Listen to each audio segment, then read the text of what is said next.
Following program is rated TV MALV. It contains strong language, violence, and nudity. It is intended only for mature audiences. Previously on X-Men. I don't know why you're doing this to me. I ain't done nothing. You had sex with Willa Maston.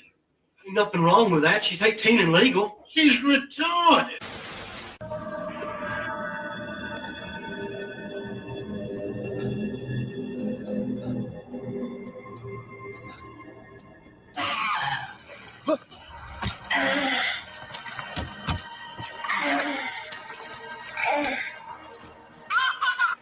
Anyway, I started blasting.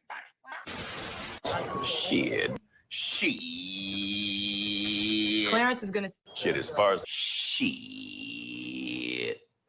I took a shit, partner. And it's your people up in my shit. Shit, partner. You should be paying me a fee. Shit.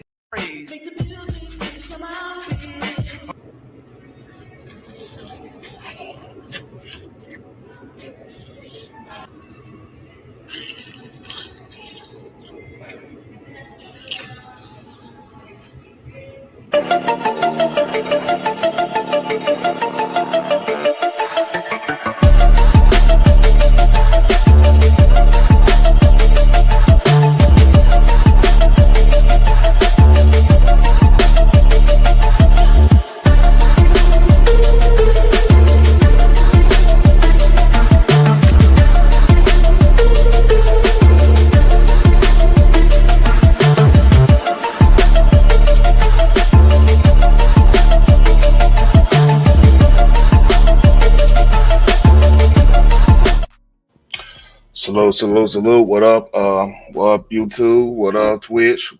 What up, everybody, man? Yeah, I'm streaming on Twitch today, too, man. This is the first time me doing that. Shout out to the chat. This your boy, Terry the Black. This is the Nerdist Show. Again, first time on Twitch. And we have a story-filled day today.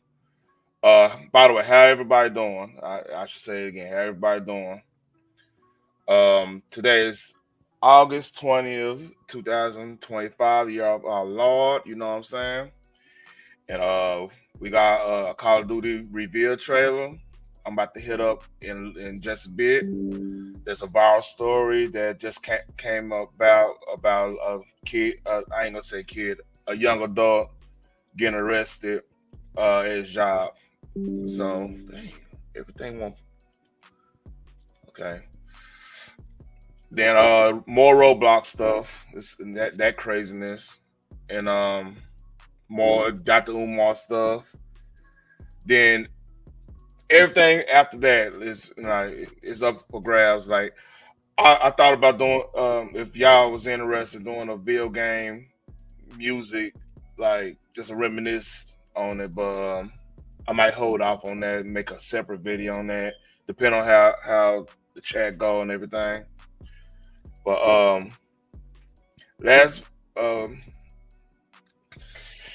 I think we need to get on the Black Ops 6 trailer. I play this.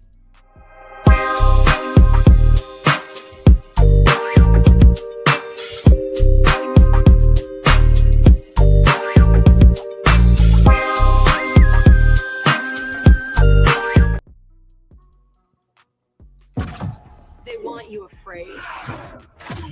Fear makes you easier to control.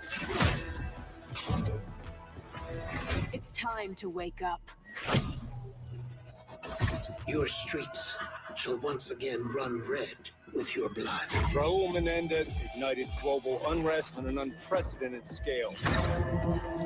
Menendez is a terrorist. We're bringing peace and security to the world. He refuses to let me go. Stop looking backwards, Dave. What matters is what we do next. A lot of people counting on us for answers. Okay. Y'all ever see one thing I have an issue with?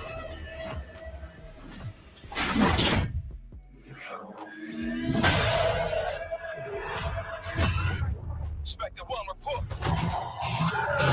Need a sit rep.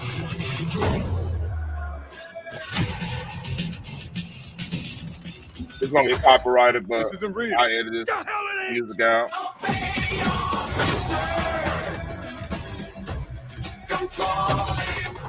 Love Metallica though.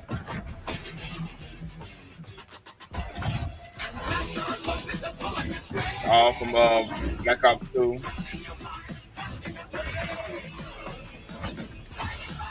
The last is gonna be trippy.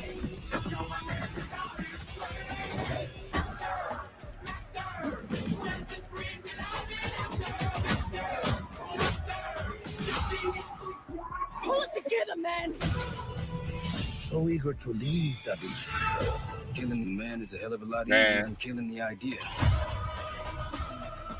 You were never cut out to be a Mason. No more games. This ends now.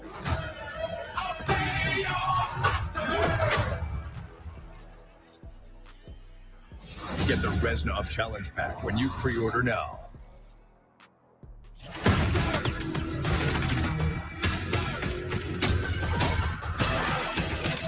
Zombie. And Dead Ops. That's badass. So let's look at. I hear that this got the most downvotes. I don't have the what's called on Chrome, the Chrome extension. But look at this.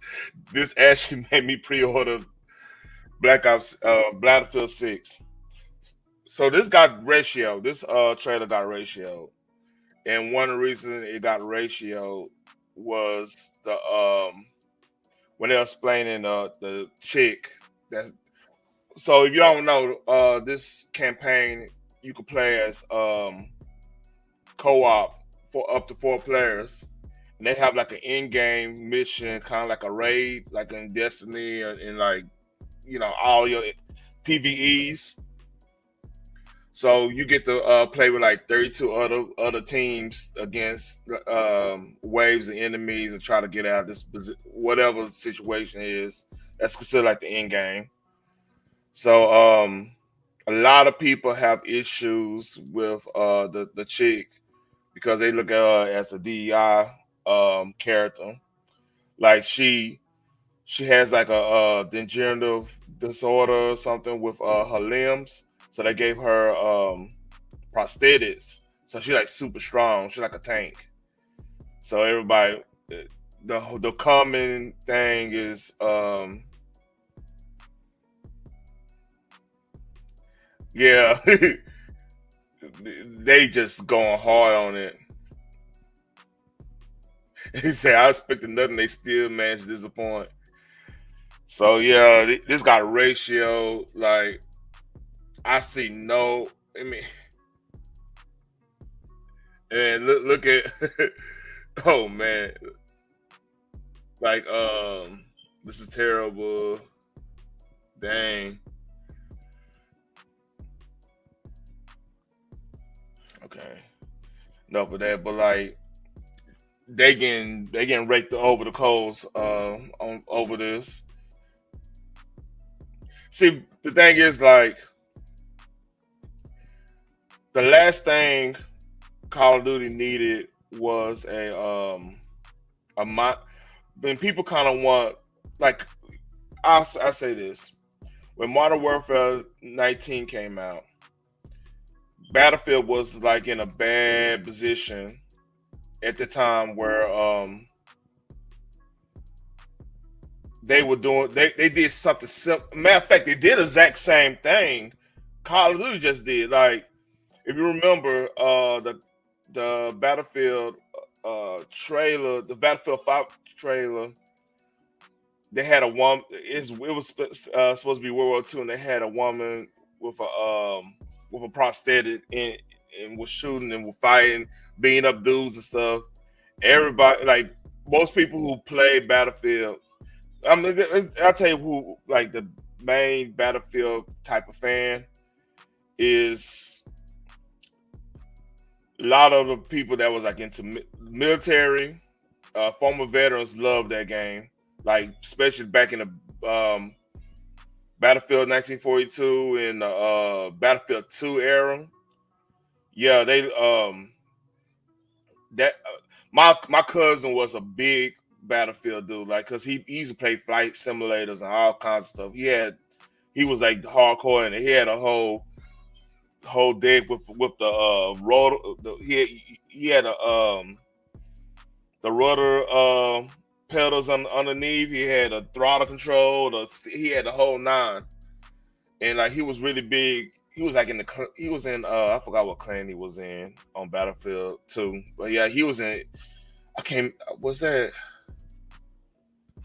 LFG? No, don't have me quote. I had to ask him, but like he was like hardcore, and I got into Battlefield 1942 late in his run, and ended up getting Battlefield 2. I ended up building a PC base for Battlefield 2. That's what really got me into like building PCs. Like really just sitting down, using my, like, not my mama money, but like my money back in the day. Like not money from parents or anything. Like me going to work, getting at that time getting the income tax thing and just building a PC. I think my first PC was a Phantom 2. No. I didn't want to get it. It was Apple 64 back in the day, the old school AMD. Anyway, that's beside the point. Like, your traditional Battlefield fan is like either a big time war historian type, or former military, or people who just enjoy. I mean, I both my grandparents. Well, one was in Korea, one was in Philippines back in the day, like on MacArthur and stuff. And like we used to hear these stories.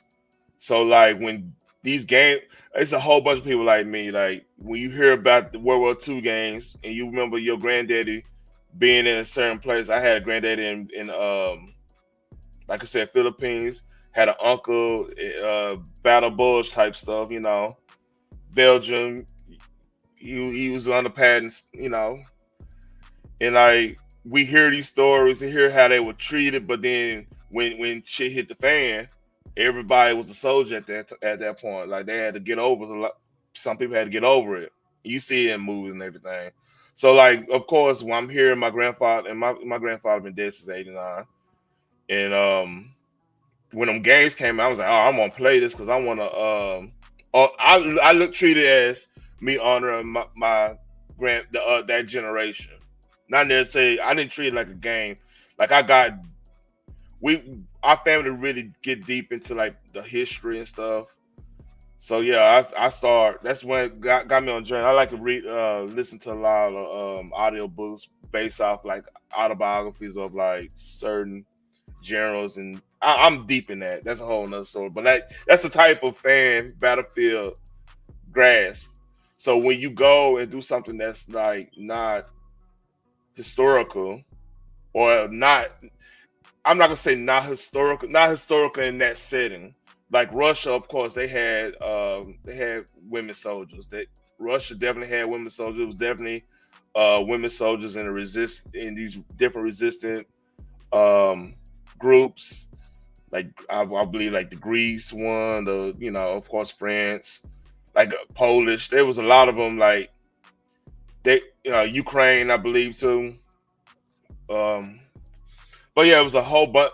But like it wasn't like the majority of people who fought in World War II was women. Like how they were portraying it, it was on some inclusivity type stuff.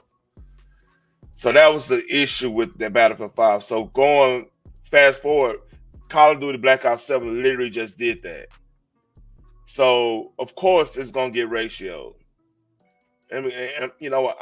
Let's listen to this is a YouTuber named ink/ I follow. Let's see what. What's that? This is bad. This is really, really bad to an extent of things that I did not think was going to happen. But at the same time, I think almost should have been expected. And as we go through all of this, you'll see exactly what I mean. But now we know everything we need to know about zombies, everything that we're going to know about campaign, and a lot more than I thought we were going to get on multiplayer, and all of the information to come out of Gamescom about Black Ops 7. You know what? I'm going to be honest with you. The multiplayer gameplay, I saw some trailers and some actual gameplay, it doesn't look bad. I mean, it's not gonna be Battlefield 6 to me. Like Battlefield 6 felt like a war. You know what I mean? Felt like you was going in there.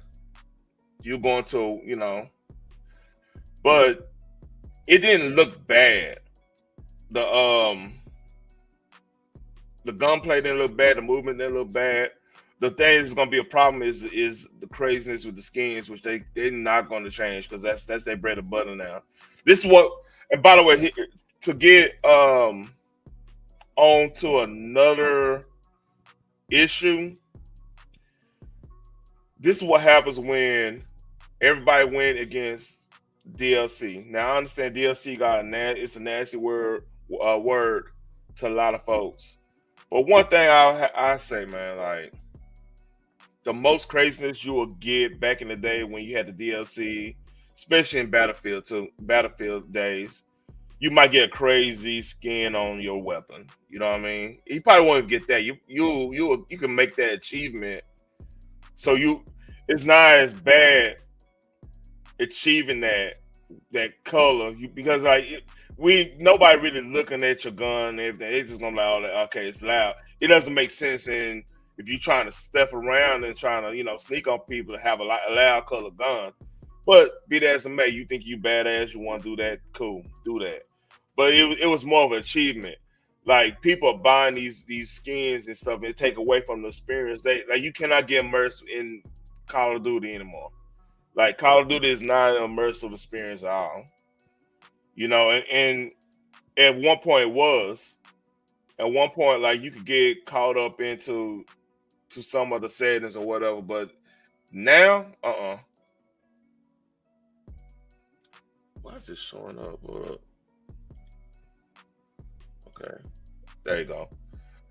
7 has been put forward, and the sentiment and community reaction around this entire thing is over 150,000 dislikes to about 35,000. That's crazy. Likes. This comes with over 15 million views on this trailer, and it just seems that a dislike. So, on record, the most disliked Call of Duty was Infinite Warfare, even though a lot of people like the story of Infinite Warfare.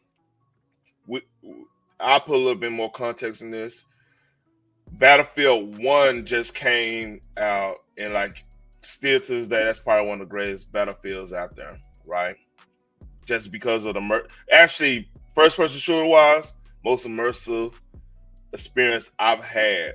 Like the second most immersive experience might be, you can make an argument of Call of Duty World of War or Call of Duty 2.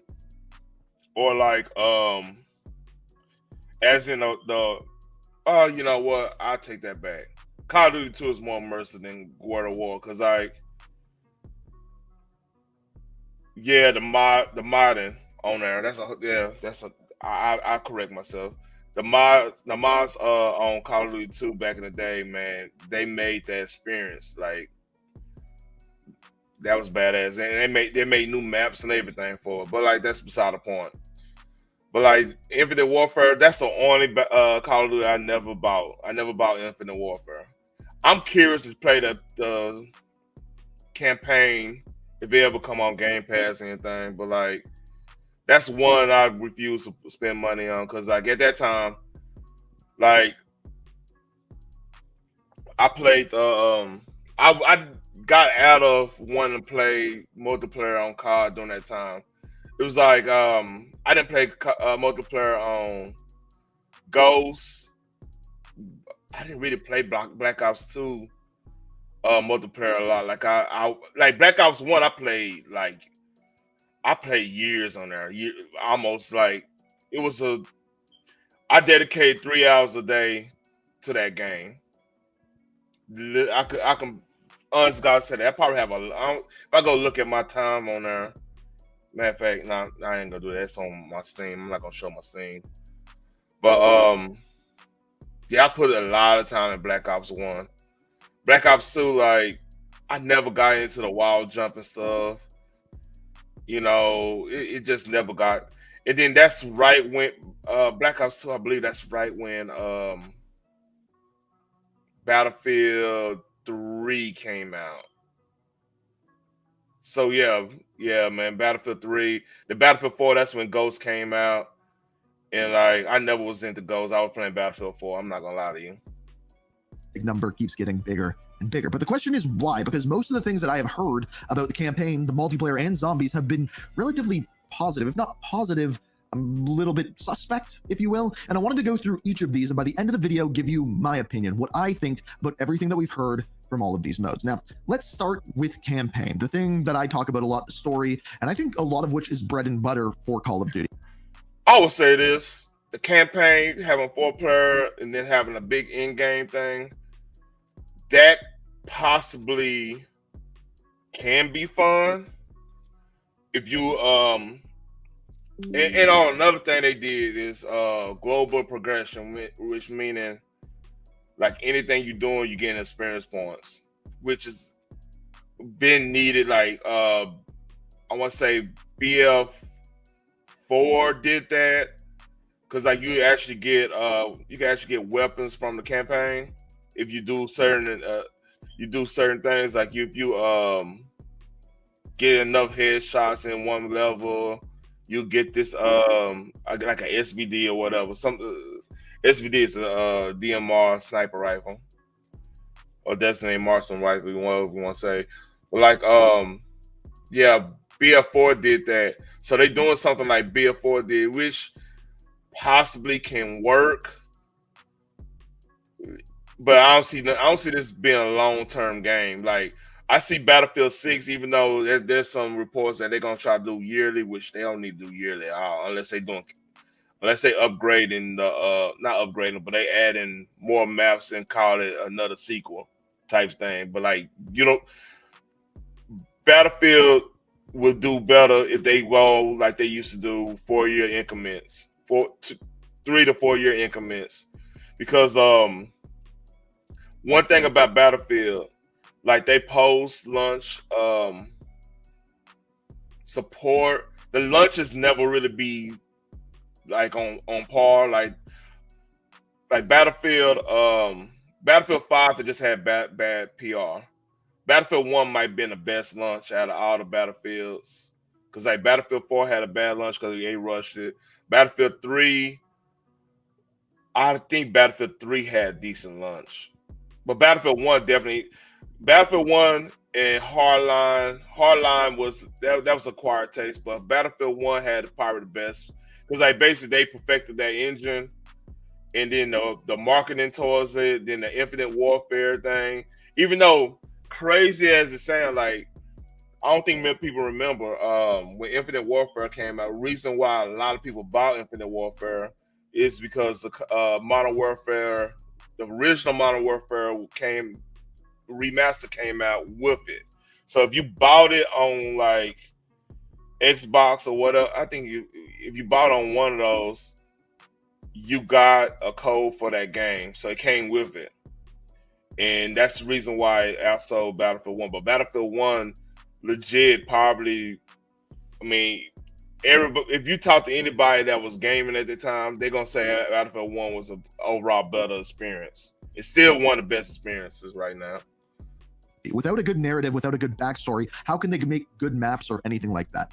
As far as what we are hearing about the story of Black Ops 7, is it a sequel to Black Ops 2 and Black Ops 6 combined into one, having Avalon from Black Ops 6, having Raul Menendez and David Mason from Black Ops 2, all combined into Black Ops 7. They're doing this kind of mind-bending and trippy story, which is part of what I believe is a mistake about Black Ops 7. You see, when Call of Duty did Modern Warfare 2, Modern Warfare 3, people were mad about that too. Even though those games were grounded and based in modern-day reality kind of battles, people were mad about that. And I think when it comes to a yearly release game, like a Madden or anything like that, when games are too similar, people just simply get sick of them. And that is exactly what we're seeing with Black Ops 6 into Black Ops 7. So no surprise there whatsoever. But then, you know what's so crazy, speaking of Madden, other than the PC version, like I played on the PS5 version or whatever, I see improvements, like as in you actually have to strategize and everything.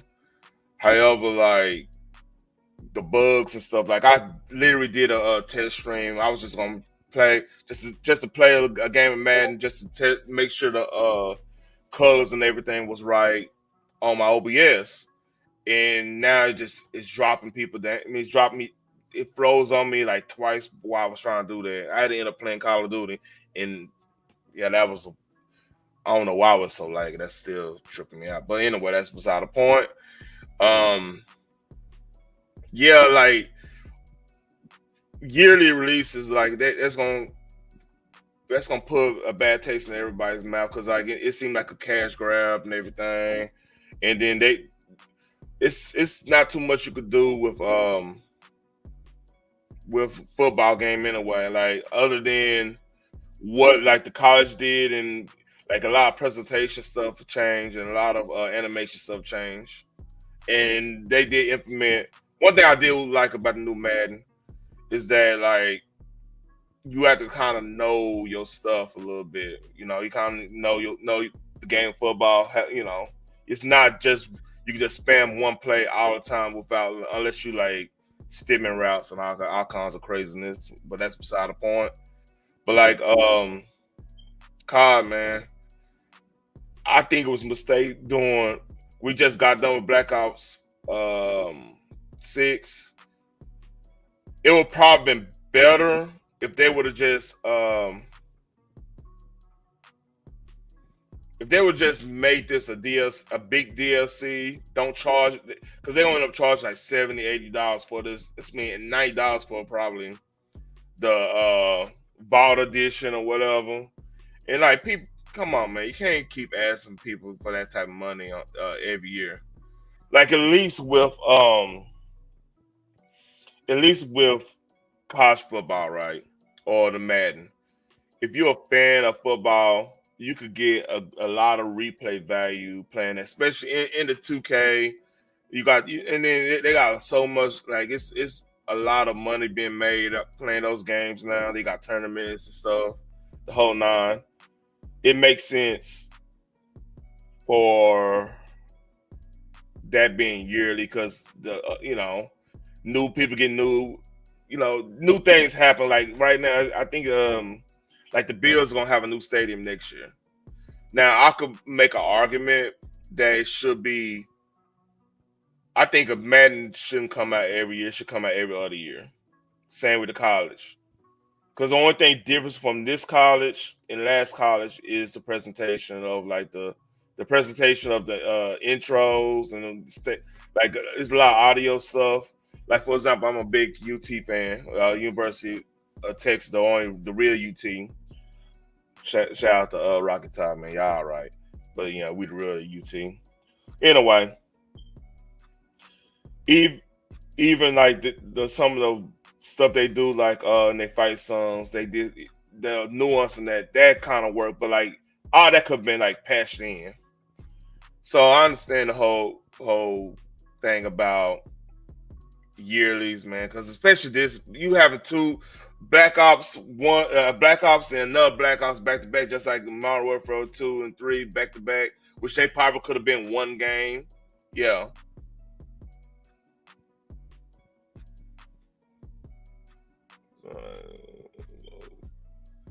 When they go even further, after people are confused with seeing Beavis and Butthead and American Dad and cartoon skins in the game, and then you go further into the future and have boost jumps and things like that all in this campaign, which by the way are not in the multiplayer, but we'll get into that in a minute. People start to get confused as to what is going on with all of this, start asking questions and get upset about it. Now, as far as this campaign, the last time they did one of these to this extent mind-bending crazy campaigns was with Black Ops 3, and of course people didn't like that either. It was too confusing, too over the top. I think I didn't even finish Black Ops 3. I got it right. I need to go and finish it, but like again, like I think Black Ops 3.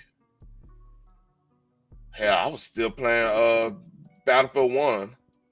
Been Black Ops 3 again. Another thing, I never played that multiplayer either. I didn't even give that multiplayer a chance because like I do not like wall jumping. I don't like. That's probably why I'm not really big in Apex. Like a lot of my friends used to play Apex. And a lot of my friends used to play like Overwatch, and they doing a lot of wall jumping and everything like that. I'm like, man, it just doesn't do anything for me. I like it's a big argument with like people getting mad at having doors in Call of Duty. Like the weirdest argument. I mean, I like the peeping door thing because like you could kind of bait people. You know, you kind of bait people with you know, stuff like a skater claymore and all that stuff. You kind to me it brings more strategy in the game, and like some people just don't like that.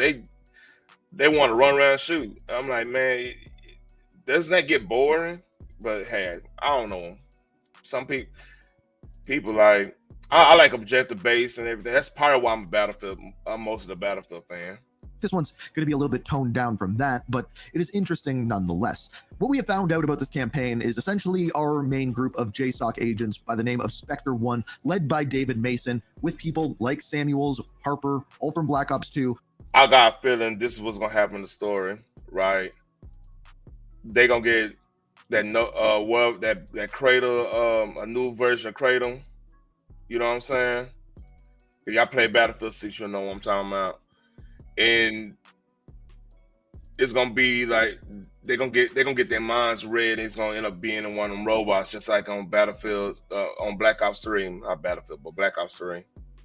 Go forth into Avalon to figure out what is going on with this mysterious message from Raul Menendez. When they do so, something happens in Avalon. What we are finding out is this is some sort of noxious gas, similar to Cradle from Black Ops 6, again tying that story together, which makes them trip out and relive memories and fears from the past. And because Raul Menendez is fresh in the mind of David Mason, after being sent to him similarly, most likely from the guild, he starts to have these hallucinations of the past. That is essentially the breakdown of the story, which as a whole, I think is pretty interesting. You play Black Ops 3, man, like that was a big thing. Like the rope, you end up, spoiler, because the reason I didn't finish because I saw the twist. You end up finding out you're a robot, so I think they probably going towards that situation. So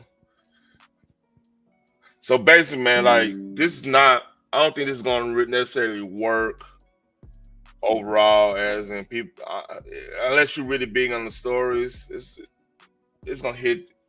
I don't think it's gonna hit the same way Black Ops 6 is gonna hit. Not Black Ops 6, Battlefield 6. There's so many numbers just similar, you know what I mean? So if y'all interested in that video, I'll go a little bit longer. Hold up. Making this quite literally a psychological thriller mixed with a futuristic war game is essentially what's going on. So I think after seeing Battlefield 6 and everything along those lines, which by the way, if you've had a look at the comments of that trailer, there are quite literally more likes on some of the comments talking about this making people want to play Battlefield 6 than there are on the actual trailer of the game, which is absolutely wild. Anyway, going back to Black Ops 7, it goes even crazier than this because having two games, like I mentioned, in back-to-back years is even confusing for the developers. Today we had a Call of Duty podcast where they were saying that the next time we would get information about the game is going to be in Call of Duty Next. Well, this is what he said at the end of the podcast. We'll have a good time. We'll have a good time. All have a good time. But yeah, more Black Ops 6 news coming real soon. That's right, folks. Call of Duty Next is around the corner, September 30th. He said that we're going to be getting more Black Ops 6 news. I literally just did the same thing, man. Like that, like they made. I think they made a mistake just bringing this out this year. Very, very soon, when he meant to say Black Ops 7. So even they're confused with what is going on and getting the names mixed up. So clearly the general public is going to be in the same sort of situation as well. Now, there is one other thing when it comes to campaign, and this is personally the thing that I am excited about. They're introducing a new mode, Black Ops 7. So even I'm excited about. A lot of people they are roasting her because like they are roasting the hell out of her because like telltale sign when these like special Battlefield fans, when they hear strong woman with prosthetic that could push a man around, they're like, oh, well, let me go somewhere else. That's what they do. Don't kill the messenger. You know, I love women. I'm not even one of those, but that's what the community is saying. And that's going to probably hurt this game more than anything.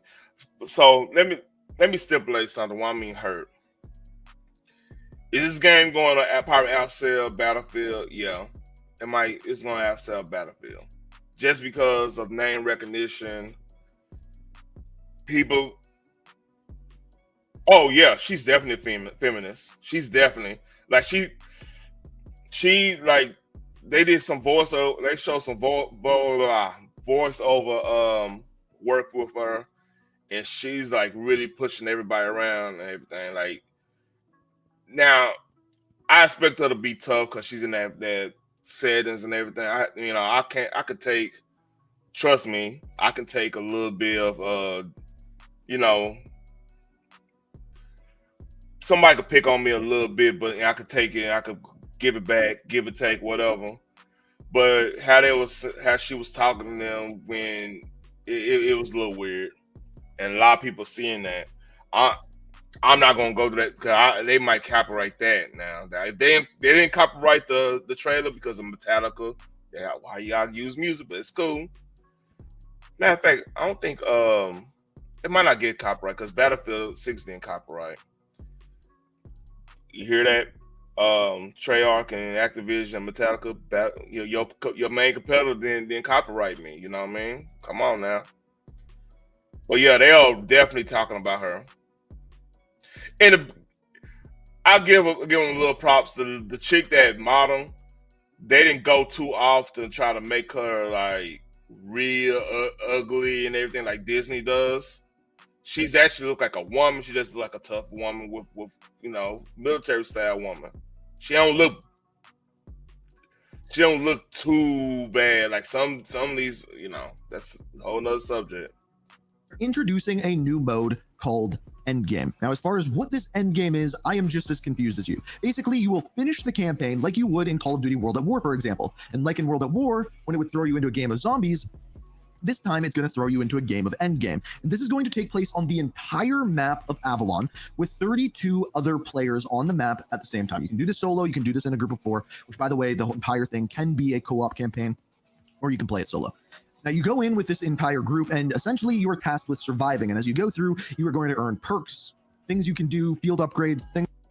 That actually look kind of cool as a end game. I ain't gonna lie, that's kind of cool. Along those lines. And the only way that you get to keep those is by surviving or extracting. They haven't told us which one it is, but one of those two things you have to do. If you die, you lose all of those things that you've earned throughout it. And on top of this, there's going to be mastery camo, mastery challenges involved with the campaign and involved with the story. All of this sounds pretty interesting. For years, I said I wanted a Call of Duty looter shooter, which they've compared this more to a roguelike than it is a looter shooter. From what I have heard of it, it almost sounds like Elden Ring Night Rain in Call of Duty form to me, with 32 people on a map. Shout out to Elden Ring. I still need to play that game. I watched friends play it. It just, I don't have no time to just really get deep into like RPG right now. But yeah, I really need to get into Elden Ring. No PvP whatsoever, just PvE. So that is the campaign side of things. And from that, I think we are set up to have a somewhat decent campaign. Out of everything that I heard about, the story in the campaign sounds the best to me. After this, we have zombies. Now, I had to do a little bit. Yeah, I'm not going to really get deep in zombies and stuff and everything. If y'all want to watch that video, shout out to the homie Ink Slash. I talked to him on Twitch and everything. Every time he encountered, every time he game, and I'm actually at work or whatever, so we never got a chance. I never got a chance to game with him, but he hosts like fan streams and stuff, and get you go there and play with him, him with the game, and like he real cool people. Shout out to him. That's pretty much all I got. Hey, the link is pinned. Let's talk about the viral video of the day. So, a little context. This, you know what? Let me do this. Hold up.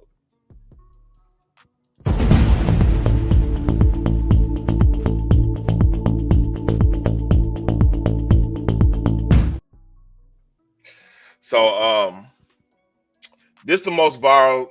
I think. Let me make sure. Let me see. 18 million views and counting. Been retweeted 20,000 times. Coming on, damn it, 10,000 times. Like 127,000 times. So basically. we don't have this store down here. I think it's Major, or what? I think it's like Major, whatever. Department store. I think it's up in the Midwest or the West Coast and stuff. So this dude, everybody said he was. See, now I'm hearing different things. They say he's 16. Others they say he's 19. They think they say he's special needs or whatever. I don't know. That's all allegedly fair use. So basically, he was stealing from the. They say he was stealing from the what's the word for it? The discard bin for like the old food or whatever. Like when they have to discard it, because like if you know anything about because Major is it Mayor? Okay, Mayor is a it's kind of like a Walmart, Target type store where they like you got the super Walmarts, the super Target. I don't think they call it super Walmarts anymore. So they got like a grocery store side of it. So apparently he took like $110 worth of groceries or whatever from the discard bin, and the management called the police on him or whatnot. So here we go. Hello. Hey. So we have James here. Who's James? Right here. Right here. Okay. He is he works in our deli department. Okay. And we found out that he's just been taking like orders of chicken and fruit cups and stuff like that off the store For 110? Yep. All right. James, do you have anything on you need to be aware of? Not Don't reach for it if you do. Don't reach for it if you do. Okay, so I have a Sharpie and a box cutter in this pocket. All I have in this pocket is my phone and my earbuds, and then in my... Yeah, he seemed like, all right. What's up, Phoenix? You just popped up. Yeah, I've been back here for like 15, 20 minutes. Lie again. You can't even make that lie no more because the thing pop up on the screen and say, hey, Phoenix in here. Don't do that. Mm-hmm. Whatever. So, man, I've been back here 15, 20 minutes. All right. How are you doing, Mrs. Detroit? I'm good. I ain't a Mrs. yet. I'm good. I'm trying to put respect on your name. God damn. I mean, I get it. Speaking into existence here. Speaking into existence, hell. Thank you. I am Mrs. Materials. I'm just not a Mrs. I'm good. How are you? I'm good, man. We got a lot of stories, but what you think about this? By the way, do y'all have one of these stores? Y'all have one of these stores up there in Detroit? Because they're not down Myers, yeah. It's called Myers. I want to make sure I'm saying it right. Myers. Yeah, Myers. All right. Yeah, we got it. I don't go there though. It's something. I don't know. They energy off. Oh, you feel like you're getting looked at?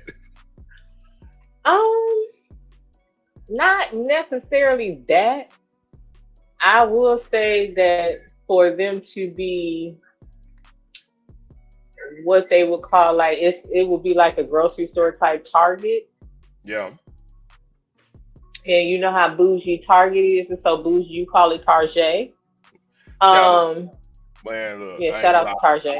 I gotta wear my sunglasses in Target, man. Target. I'm trying to tell you. Target. I'm wearing my sunglasses, man. I'm just chilling. I'm vibing. Right. So Myers is kind of like on that level, but if you go into their stores, they're not like organized. It's like it looks a little hood. Really? And yeah, like stuff ain't put back the way it's supposed to be. Like they don't run a tight ship, so it's the energy's off. Walmart looks better. I would say that. You know what? Shout out to Walmart. They don't care. Like the Walmart, even it's a hood Walmart not too far away, and they clean their act up. I don't know what. The They got rid of hood, man. They got people with 401ks in that bitch now, and shit ain't eat there. They realize they make billions of dollars. Man, what, I remember I was going to buy something. Oh, I was going to buy Mortal Kombat way back. My old girl, like, she's real big in Mortal Kombat. Believe it or not, a woman older than me is into Mortal Kombat, and that's why I married her. That's whole nother story. Anyway, she was like, "Man, I want the new Mortal Kombat." I didn't even know it came out. She told me. I said, "All right, I'll go to Walmart and get it." I went up there. That motherfucker. I'm like, "Hey, man, who worked the back?" Oh, and then the dude like, gonna tell me they don't have more Kombat. I'm looking at it right. What are you talking about? They gonna laugh like he don't. He gonna laugh like it was fun. I'm like, man, this shit ain't funny. What? Weird. But now going there, I get good customer service. They act like Chick-fil-A in that bitch. I'm like, oh shit, Chick-fil-A, give me that treatment. But yeah, shout out to Walmart. Y'all got your shit together. I know, like they keep folks stocking, so that's a good thing. Yep. And see, I think what they did, they put the hood people on the the one you drive up and they put in your stuff. That's where they put the hood people in. So they can't talk to nobody. They just going, all you gonna do is gonna put that stuff in that back seat and get on by your business. That's probably what happened. I peeped the game. Yeah, so yeah. But let's read before we get all kind of off. Yeah, bad. Hello. Hey. So we have Don't one. He looks like he on the spectrum just by the way he looking. His out. Yeah, he probably don't know exactly what's going on. Yeah, he's still acclimating. Cause if he had something going on, I'm telling you this because I do a little story time on here, slight story time. I was at near my mall around here, right? And my mom was there. She was getting some stuff to go to on a trip.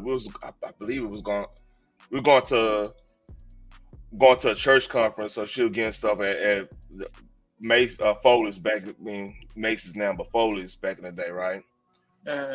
So she gave me some money to go to the arcade, and the arcade is right next door to KB's Toy Store. You remember KB Toy Stores? Yep. All right, well, we're on the same level now. So I went past there to go, go to the arcade or whatever. I'm like, what, 11, 12 years old at the time. So, I had a little more responsibility and everything. So I went by there, right? And one of the employees like stopped me from KB's. Mind you, I never even went in that store at all that day. But of course, I look like somebody. Of course, you fit the description. Yeah, I look like somebody. So I didn't know this part. I didn't know. So my naive ass did something like similar to this dude when I was back there with him and whatever. And Shay was trying to say, "Did you do this? Do this?" I'm like, "What y'all talk?" I'm like, "What y'all talking about?"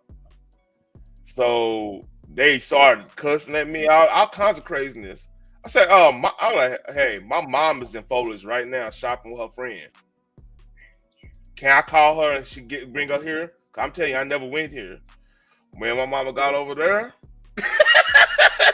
I know she cut the food because number one, you're not supposed to be in no back office with nobody without your parents. Yeah. They were not even supposed to question. The police officers can't question you without your parents as a minor. They had police officers in there and everything. I'm like, hey, thank God we had cell phones. I didn't have a cell phone, but I had my mama number. They called back in the day, the old flip over Motorola.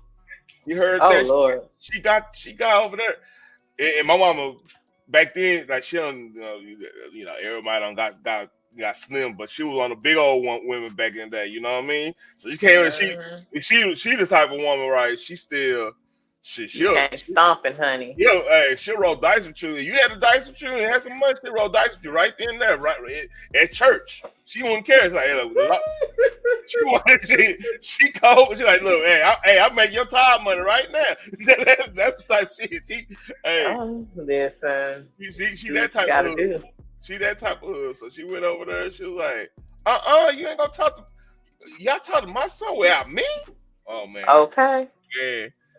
That's all. I know she cut the food. She called. She ended up calling we could have had a lawsuit. Dead ass. If we look at it, if that shit would have happened today, that's true. We would have had a lawsuit. But like, and that probably been a viral moment like this. But like, this dude is 16. I know he's an employee, but like, it's weird. Oh, what's up, Donna Lane? It's weird. If he's 16, he don't have no guardian come up there and like, hey, talk to. You getting a police officer involved is kind of crazy. Absolutely. Although, look, stealing's wrong now, and he's an employee of the store, correct? Yeah. Yeah, there goes. Yeah. Hey, this. But go ahead. Yeah. It's only a minute long. James, right here. Okay. He is he works in our deli department. Okay. And we found out that he's just been taking like orders of chicken and fruit cups and stuff like that off the floor. That manager look weird too. You know what I mean? Mm-hmm. It looks like something going on with him too. But go ahead. For 110. Yep. All right. James, do you have anything on you need to be aware of? Not Don't reach for it if you do. Don't reach for it if you do. Okay, so I have a Sharpie and a box cutter in this pocket. All I have in this pocket is my phone and my earbuds, and then in my back pocket I have my wallet. Go ahead and stand up for me. Okay. All right, just go ahead and put your hands on the wall for me. I'm just gonna take everything out. We'll get it with you. Here's my thing. All right. You violate my right. Go ahead. Again, everybody's feelings wrong, but in this situation,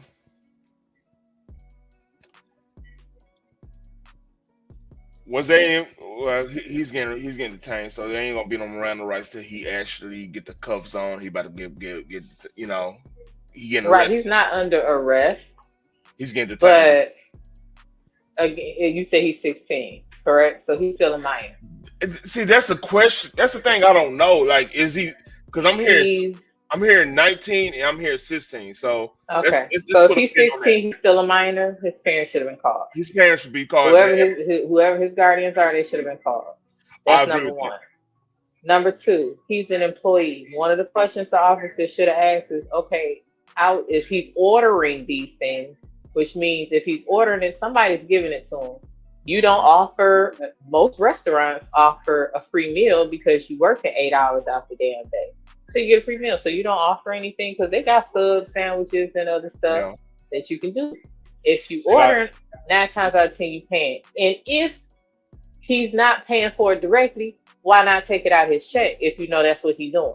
Again, yeah. And see, this is what's so weird about the story. Like, there's other avenues you could have took instead of like getting law enforcement involved, because like, unless now if that's something that we are missing, did he threaten somebody or did they add more? Was it more? I know I'm not trying to put pain where it ain't. I'm just saying it gotta be more. I'm just saying for you to search me. There had to have been something like you had to actively watch me steal. I'm still on the clock. I ain't even left the store. You could have called me to the back and said, how we gonna fix this instead of calling the damn police officers. But because he's a minor or even on the spectrum, he does not know to say these things. Yes, but all he knows he at work. Maybe I get because companies are required by law, especially if you serve food. If somebody's on their feet 8-9 hours out the day, you have to feed them. They get a lunch. Yeah, they get lunch.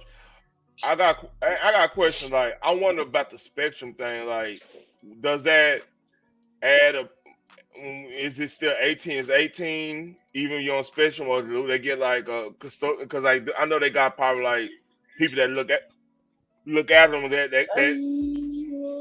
It depends on how you acclimate though. Like if he's content enough or acclimated enough to actually carry out the shift and fulfill his duties when asked, or whatever his duties are, which again this should have been the discussion when he was hired. Hey, when you get food, pay for it.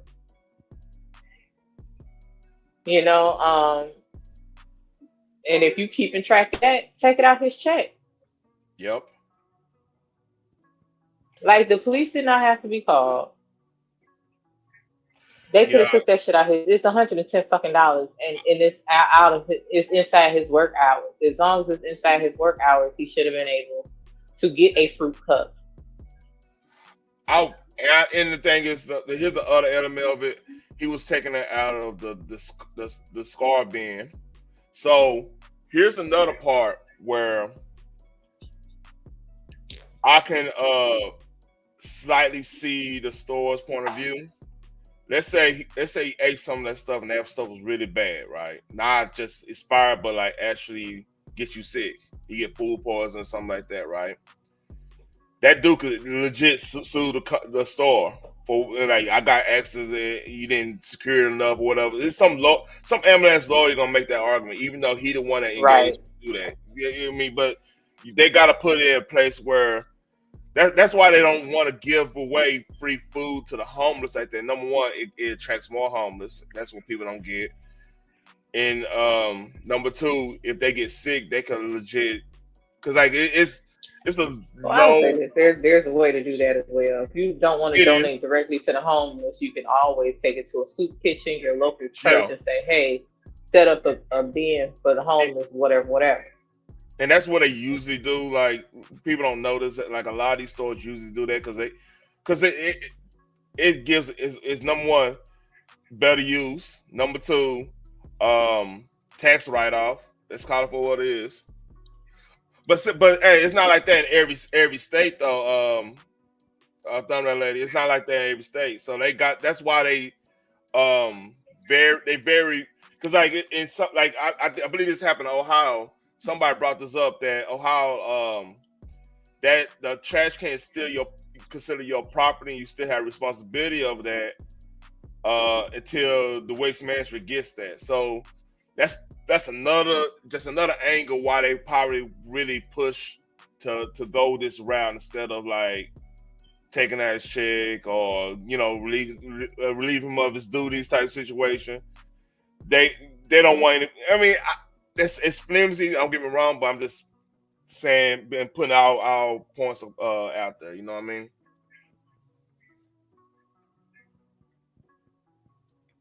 All right, let's read. Mm-hmm.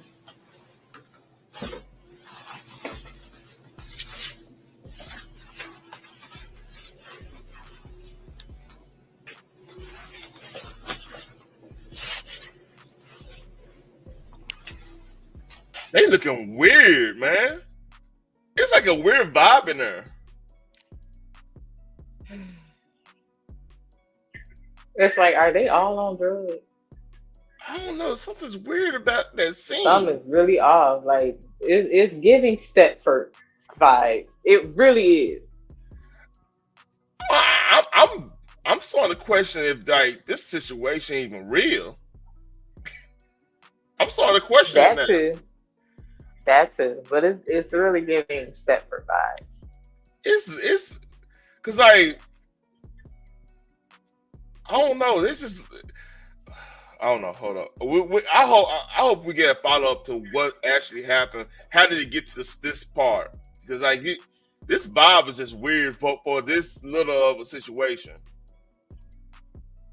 I don't know. All this stuff yours? Like the box cutter? That's not my property or anything. That should be my property. Yeah, that is. So then I can stay here with them. Yeah. All right. You know what? I just hit me. This dude might be weird at work, so they kind of freaked out that they have to do this. It's something else going on. It's some. I know room. Hey, a lot of a lot of white folks, they are not confrontational. They don't like to be confrontational on something. So if you got to this level, especially they on something so small, it gotta be something else. It just can't be just $120. Yeah, it's a room full of people plus the police. Like, are they afraid that he gonna jump out and do something? And so why would you employ him there? I don't know, something weird. It's a vibe. I'm getting that vibe. I'm trying to. It's giving Stepford. Just looking at their faces. I'm sorry.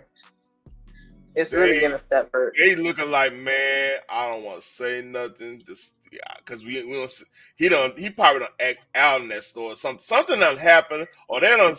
I'm telling you, it's gonna be something come out that is gonna kind of put color in Connect the dots for you.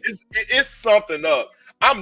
Look, hey, I know us and I know them. That's my whole. Hey, when white folks they'll feel uncomfortable with you. They give you certain looks, and you I'm getting those looks. They're like, man, this motherfucker crazy. I hope he don't think I'm really trying to, Right. That's the vibe I'm getting. Well, I don't know why the hell that woman in there. She looks scared as hell. She looks scared, dude. I don't get it, because I'd be like, y'all can handle this shit. She gonna come up out of a bag on you. She probably like the daily, they got different type of managers in each section. She probably one of those. Mm-hmm. Yeah, that's what it is.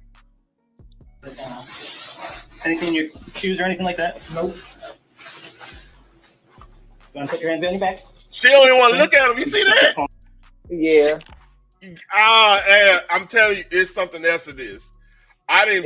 It's looking like it. Yeah. It's something else. Hey, I know when white. Hey, man, look, man.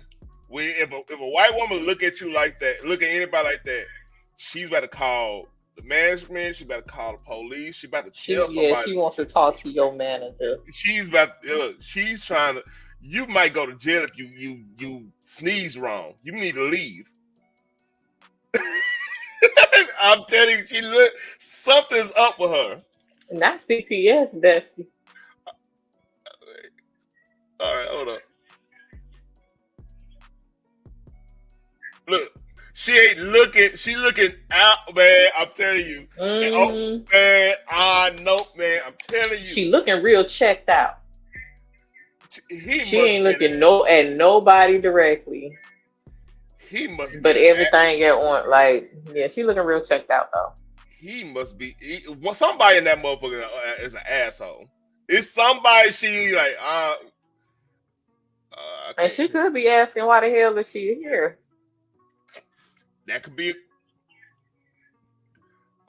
I'm just gonna focus. Yeah, she does. Is that like her name tag? Like, is she a manager or whatever? Yeah, probably. Yeah, she probably like one of the managers. Please don't roll. Let's look at this again. You see how he looking? Yeah. He's registering that. So we have James here. James, right here. Right here. Okay. He is he works in our deli department. Okay. And we found out that he's just been taking like orders of chicken and fruit cups and stuff like that off the store for 110. Yep. All right. I kind of just want to see how this is resolved. I don't want to keep going over the same thing over and over. Yeah. I'm curious. Let's leave that. That the vibe in that room was weird. Yeah, it is. Should we go Roblox or Dr. Umar? Which one you want? I guess we do Roblox first, because get that out the way. Yeah, let's knock this out. So this came out 3 days ago. It's more stuff to it, but I'm not going. It's getting dark. The shit getting dark. Sun going down. You know what I mean? Well, I prayed. David Bazuki. Hold up. So we just gonna go a little bit about this. He's gonna talk about the connections with like people got on Roblox from the CEO with like MasterCard and Visa and everything, and how ancestral this the whole industry is, which we all knew. I mean, shout out to KB. He says he the video he did earlier kind of connects on what's going on his area. Like these groups, man, gotta watch out for them. So let's go. On X, the founder and CEO of Roblox has posted a extensive video discussing their update on safety initiatives. And he said on X, safety and civility have always been our top priority. Here's an update on our safety releases over the past few weeks, including our updated approach to vigilantism. We also preview additional releases in the works. And he links this video over on YouTube, which at the time that I brought this up, let me make sure it's still the same, because right now it's 4,300 downvotes. Speaking of that, I need to get that extension so I can see the downvotes. I'm doing that right.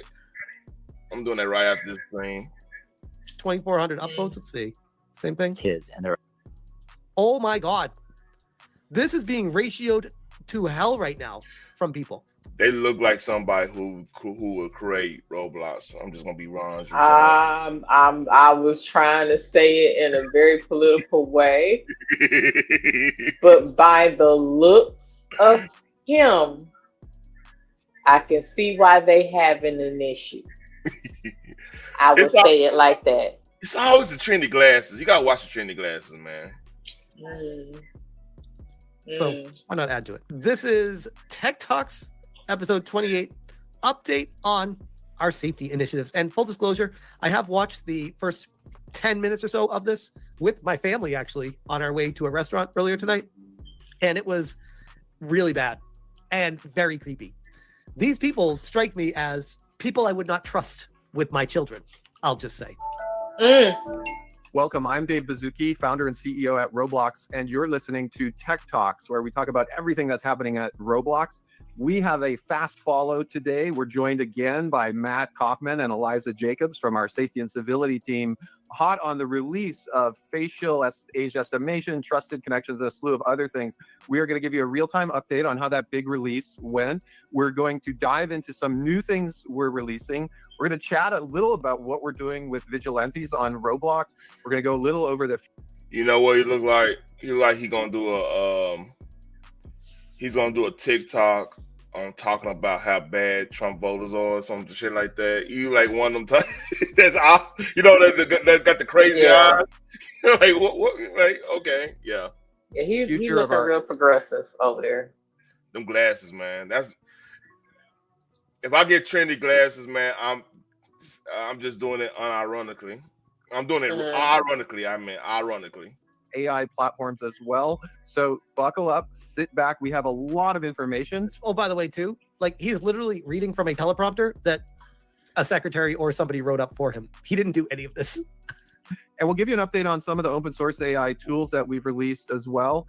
Matt, Eliza, thanks for jumping back in. Look at his eyes. He doesn't even know what the hell he's talking about. He's just reading the words. Thanks for having us. Thanks, Dave. Hey, Thunderlit, I got you. If you come up here, I can just share it from your end. I mean, because I don't have TikTok on my situation. I try to until they get that resolved. I don't want it on my computer like that, even though Google's just as worse. But that's a whole nother story. Hey, we just got back from Washington, D.C., where we were hanging with a lot of people sharing our vision and our safety roadmap. And why we want ID verification for everyone and why. So here's another thing. And shout out to Smash JT. So there's a big theory going around where Roblox is allowing this. So eventually everybody will have to do ID verification online. So that's what the big push is. Because see, here's the thing. Let's look at it in a macro sense. If you start, first of all, you start with the kids, right? Oh, I got you. Feel better, bestie. Yeah, I got you. Give me time. I check. I figure out how to check it out. Give me a little time. Anyway, the whole idea of them doing this, the theory is they want to make it so heinous for online gaming and online in general that will push for online verification for everybody. Because the reason they want online verification, if you know who actually pushed Trump in there a lot, was the memesters, the people who was anonymous and made the little drops and everything about, you know, whoever made Trump look cool on the memes and stuff. They're anonymous. So if you get ID verification, all of a sudden nobody's anonymous anymore.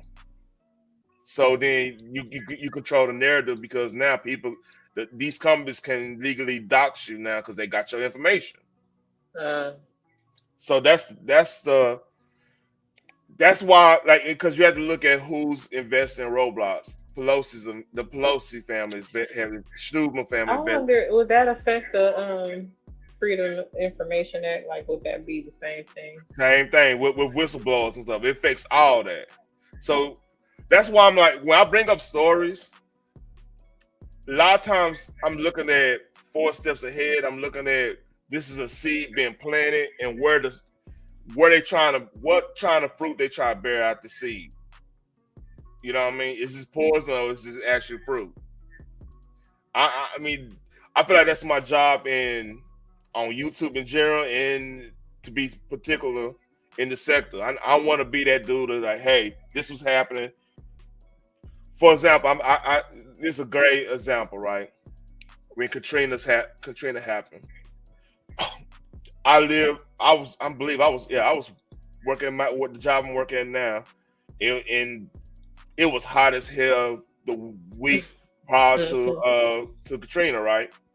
And reason why it was hot, because of a high pressure system right above DFW area. If you know anything about hurricanes, if there's a high pressure system, that hurricane gonna bounce off that and gonna go the opposite way. So that's why it went up to Louisiana. So if you was in Louisiana and you saw that, you seeing the high pressure, you doing this, you would know to get out of there. But a lot of people didn't know to get out of there because they didn't focus on it. They just focused on the storm. Because that storm, that's a once in every 20-year storm to happen. Be that as it may, like, I'm the dude that focus on things that gonna create this bad situation. Right. So leave it at that. Washington, D.C. was on board with us. Yeah. And we are live now with a bunch of tech we've been working on for a while, including trusted connections, facial age estimation, and more. There you go. You hear that facial? That's pause. I'm sorry. Does that sound wild? You hear that? It really did. Sound wild. That sounds like, you know. Yeah, when you say certain shit out loud, say it in your head first 3 times. That sounds like that's like one of them videos at the store, and they got that back room.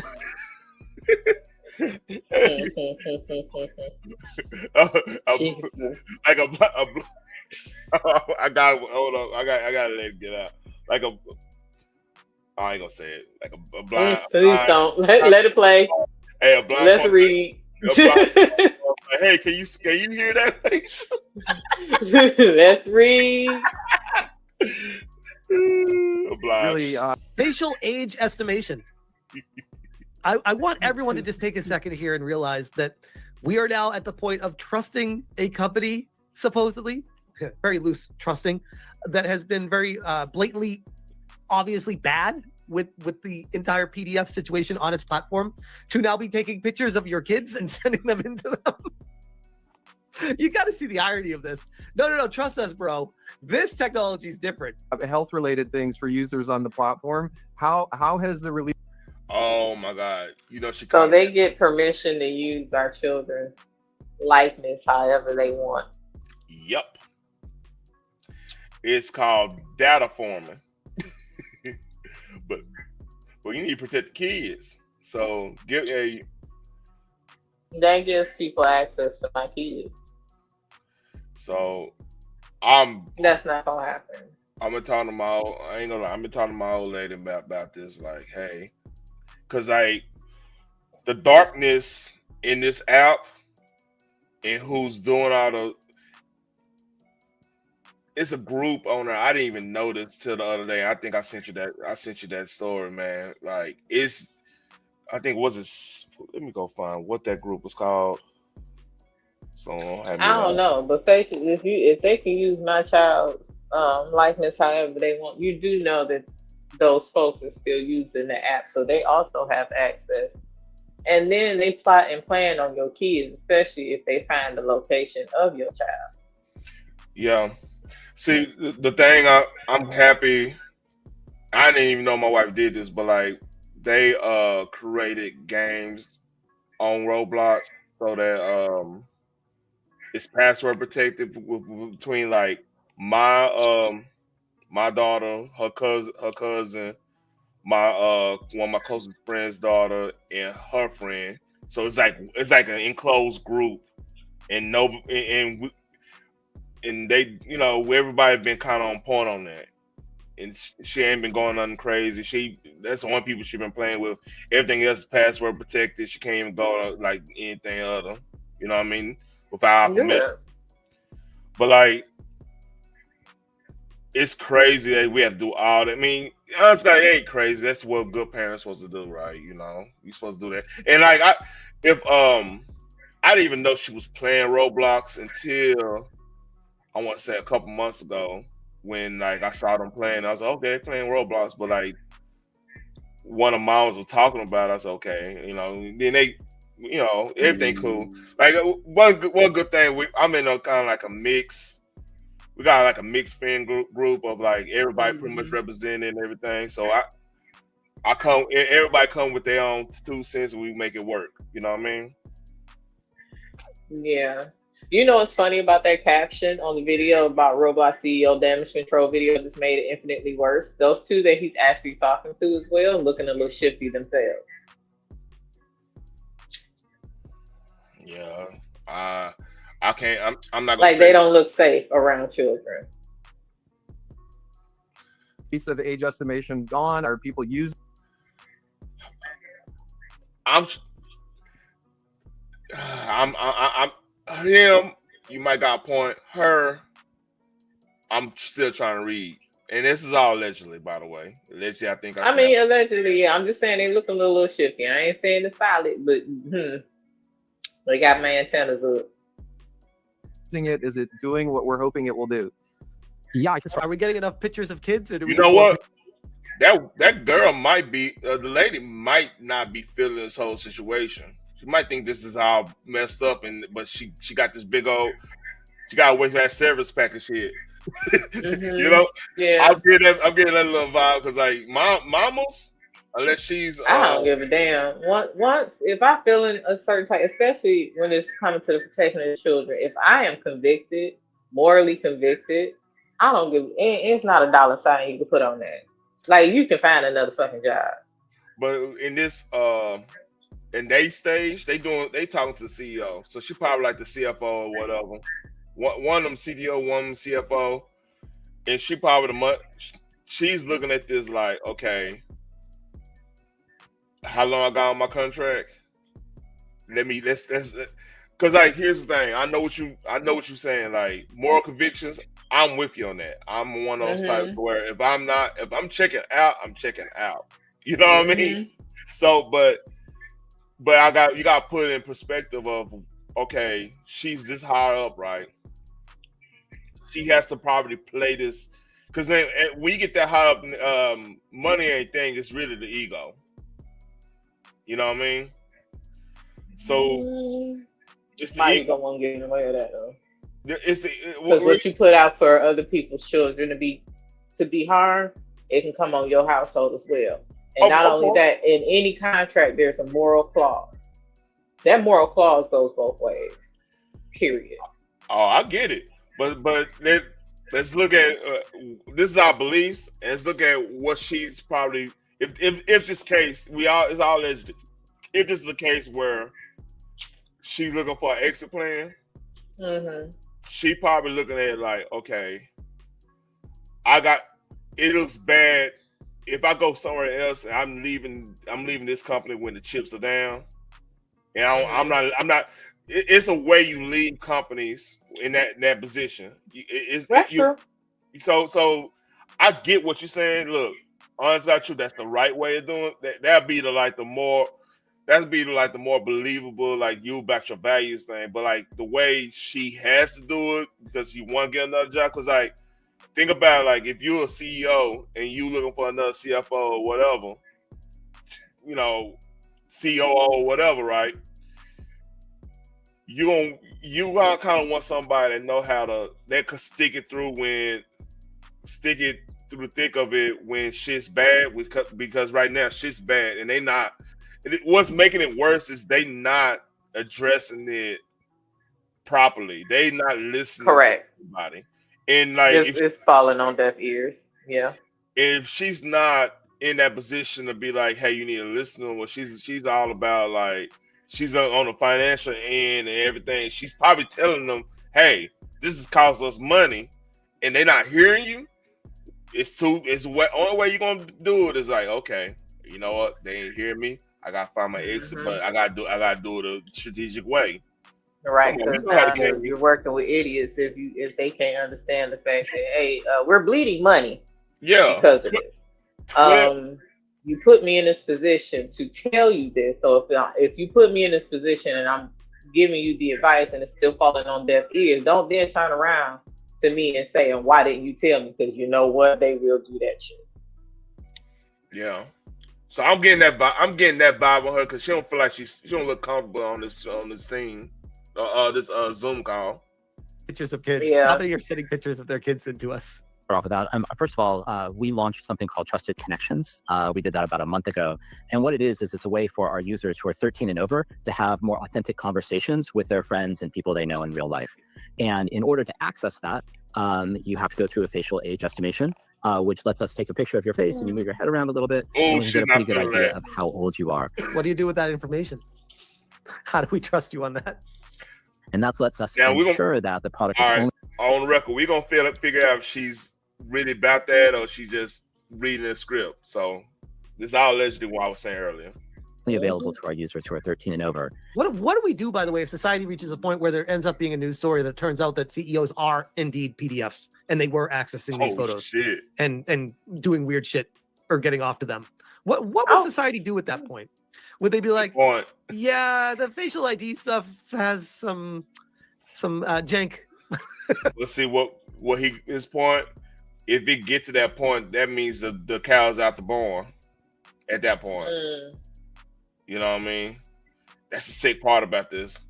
That we need to work out. It's not the greatest thing that we're doing right now. And when we talk about more authentic conversations, what we mean by that is unfiltered chat, text chat, and unfiltered voice communication in our party system. And I think you're saying it nicely, Matt. When I've been on TV, I've explained that up till now, for example, if you wanted to call me a butthead, you couldn't do that on Roblox. And there's a lot of 15-year-olds who we feel it's okay for them to call each other a butthead. And there's actually a deeper reason for allowing 15-year-olds to call each other a butthead on Roblox rather than anywhere else. By the way, when I was had this playing in the car when we were driving down to eat dinner tonight with the whole family, my daughter started cracking up. She's like, butthead. I was like, these are the things that kids say. Why can kids not say it? They're so worried about bullying. That's another thing.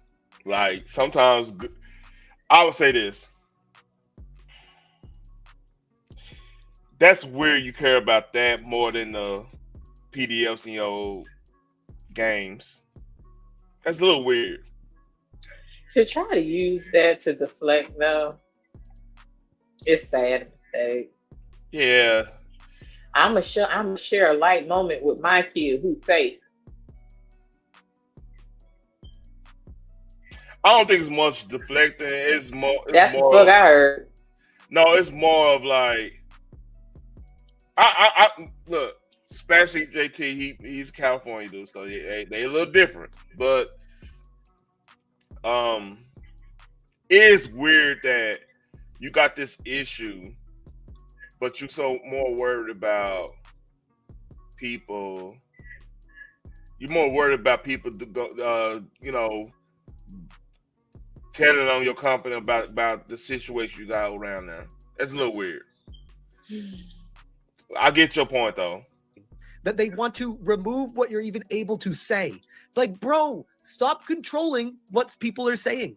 Bullying is a thing. It exists. It sucks. You got to deal with it. You can't save everyone from it. You can't pretend like it isn't a thing. You can't block everyone from it because then it inhibits communication. And now you're trying to figure out what is bullying and what's not over fucking text by the connections that are set up between people. Like, this is so overcomplicated. Just let it be. Can you share, what our motivation? So why they do that, I believe, is they control the speech so much, but allow. Oh no, you good, Jen's one. They control the speech so much, but we don't allow bullying. There's like it's gonna be some kids that will call out crazy stuff if they were able to call out crazy stuff. Think about when you were a kid, you saw somebody weird. Hey, did that weird motherfucker alone? We kids, but we heard our parents cuss. Like my daughter probably hearing me cuss now. I ain't gonna lie. But here. So part of that gets in us any way it go, either from the music or anything like that. But that helped us call crazy stuff out, so people will kind of be like, "Oh, we're not dealing with that. We're gonna go over here." You know what I'm saying? Yeah. So it's kind of weird they cared about that, because maybe a 13-year-old, a boy, seeing some weird stuff, he's gonna call out because he's been playing Call of Duty with his cousin, and they talk about weird, like, oh man, this dude weird, this person weird. So it's natural. Like, kids know how to regulate shit on that point if they see something weird. But if they don't, but if you regulate the speech, that's how people get caught up, because then all of a sudden everything's nice and everything's sweet. That's how the devil works anyway. That's how the devil works. Everything nice and sweet. It's called disguises. It's called deception. He ran the, believe it or not, he ran the music. Yeah, that's a whole nother story. Yeah, you know what I'm talking about. But like, that's the evil part of this, man. Like, you rather stifle people's speech because it might end up being mean and bullying. Then without the bullying, you allow the fox in the hen house. Where everybody, if you know anything, the rooster will fight a fox to death if the rooster's around. God damn your country. I know. Hey, I'm sorry, man. I know this shit. Goodness for that. Maybe Eliza can talk about what's age appropriate. Yeah. I think what we're always trying to do is have products that are age and developmentally appropriate for our users. So in this case, if you're calling your friend that you know in real life a butthead and they know that you're joking, but you've done that through facial age estimation and trusted connections, then we don't really think there's a safety risk there, right? I stand corrected. She's with the shit. What if there is, though? Whereas if we're calling someone in a game server a butthead, maybe that's a bullying issue. Maybe it is, maybe it's not. Like, what we're dealing with. I have to give a different opinion. That's fine. For content's sake, I had. That's fine. So, over under. No, I'm not gonna go there. I'm not gonna go there. I have a thought process. I'm not gonna go there. When I have a feeling, it usually be right. I ain't saying I'm always. No. I wasn't. Boy. Hey. Boy, my radar was going off. Phoenix. It wasn't that. I didn't think you were wrong. I was just saying you were different. Yeah. Tell the truth. Allegedly. Over under. Do you think she probably hit on one of her son's friends or? Yeah, I'm getting that vibe too. Cause let me shut up. There's people guessing right now. You don't want to guess on things. You don't, because then people start to worry about what they're allowed to say because they don't want to get banned. And then it turns into a situation where people are restricting how they speak. And then you have ultimate power as a company or corporation or government to control how people think. He's right on that point, but he's missing the overall. The controlled speech is the reason why the fox in the hen house. Because here's the thing. There was it's a video. You remember those videos of the women rate each other and the men rate them? It was like not like Pop Your Balloon, but it was similar to that concept. It's kind of the same room and everything. Remember that? So basically, what the how women see each other's beauty is different because of like it was basically two people controlling the whole like who's cute, who's this, who's that. But when the man saw it, it was like a totally different. Like the two people who's controlling it end up being like the least attractive to them, without them even knowing what was going on.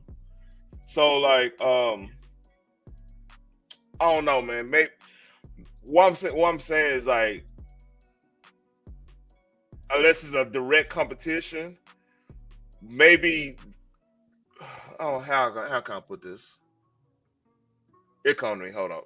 If you control what they're allowed to say. Harassment issues. So we're really trying to be contextual in our policies. All right, I got it. Yeah. In a sense where y'all gonna be a little bit more agreeable. It kind of proved that how agreeable people could be. Cause I can't. It'll be hard for me to judge how another dude look. Cause I'm not that way or whatever. Not hard for me at all. But go ahead. But I don't know. It might be something towards of the who's more agreeable, who's not, who's less likely to be outward aggressive when it comes to something weird compared to the who and that give or take. Like in our community, the sister might gonna say something more because like we've been built. Like if we go and do some quote unquote man shit, we gonna get charged with the full extent of law in a lot of cases in a lot of places. Mm-hmm. You know what I'm saying? Some places we get celebrated, but like in New York, you if somebody doing something weird and we stand up like a man, oh they will say you were too rough and you getting assaulted, you're gonna Rikers Island, but that's another subject. And keep everyone safe, but also not prohibit things that are really developmentally appropriate for kids to be engaging in with their friends. Yeah, and so with facial age estimation, we're not going to allow 11-year-olds to call each other a butthead. But there's why not? 11-year-olds can't call each other buttheads? Why not? Why do these people feel like they are the ones that are allowed to decide what's appropriate and what's not? Because they're liberal. It's another benefit that's really subtle, and I share this when I'm in DC. We are trying to keep people on our Roblox platform, not as much always because we're driving engagement, but there's some unique things about our platform. All the text, all the voice is filtered for critical harms. We don't allow real-time image sharing. And those are things where we may see people try to go off platforms when we don't want them to. That's right. Yeah, we would prefer that people stay on Roblox and participate and talk with their friends on Roblox rather than going off platform. And so we're trying to. That's a direct answer towards. So a lot of these PDFs, what they will do is they will talk to a kid or talk to some kid or whatever, and try to lure them onto the Discord servers, and where they have their own Discord. It say, well, this for like fans of this little game off Roblox or whatever. But it'll be nothing but like groomers and PDFs in there. So that's a little hustle. That's a little modus operandi. They go and that's how they gather these kids. It's sick, very sick, and that's why like make sure your kids, you're gonna be good because you don't have your kids on anything, but like these Discord servers, and like Discord is not the only one. I mean, they got Gilded. It's a app called Gilded, which is a little bit center right because I think the people make Gilded is based in Austin or whatever. But like there's a whole bunch of like old school team speak,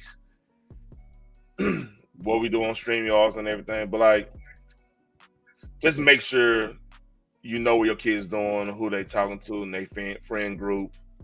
Right. Online, because it gets sick. Because like there's some there's some Discord servers that you don't even want to know, man. Like it's sick, for real. Well, I'll say this. Go ahead. First of all, if you don't think this is a deflection from their actual problem, because they sitting up there talking about kids can't call each other butt heads instead of addressing the actual fucking problem,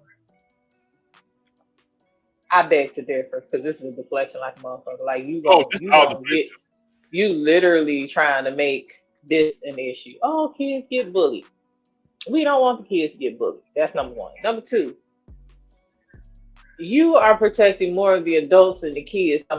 We just want the kids to stay and use the app because it was made for kids. But you know that this is an issue that you're having, and parents are gonna snatch their kids off this damn app. But you protected the folks that they snatching them away from more than you are the damn kids. So no, the children are not allowed to stay. You have people on this app that's actively trying to groom and harm children. But you're protecting that. Hey, it's so bad right now.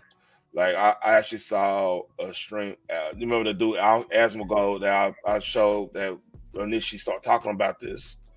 He actually did a stream going through some of the weird servers and stuff. He did it on Twitch and everything. And man, it's dark. It's dark. Like, I mean, you ever heard the term furry? In what context? As in, like, a lifestyle. Yeah. Yes, I have. They got, like, a whole community on Roblox. They are sick. Very sick. I can't believe you know about. I learned that way back in the day. I was watching Girlfriends and what was the girl who was the supposed freak? Lynn, she brought it up. Yeah. That brought down Girlfriend. Okay. But that was an adult show. Yeah, girl. Hey. That wasn't for kids. So yeah. I see Tracy Rock still thirst trapped on that boat. Like, listen, that ass ain't going nowhere. You don't sit your. Like, man, She's single and doing her damn thing. Look, I appreciate it, but man, sit your ass down somewhere. No, she ain't got to.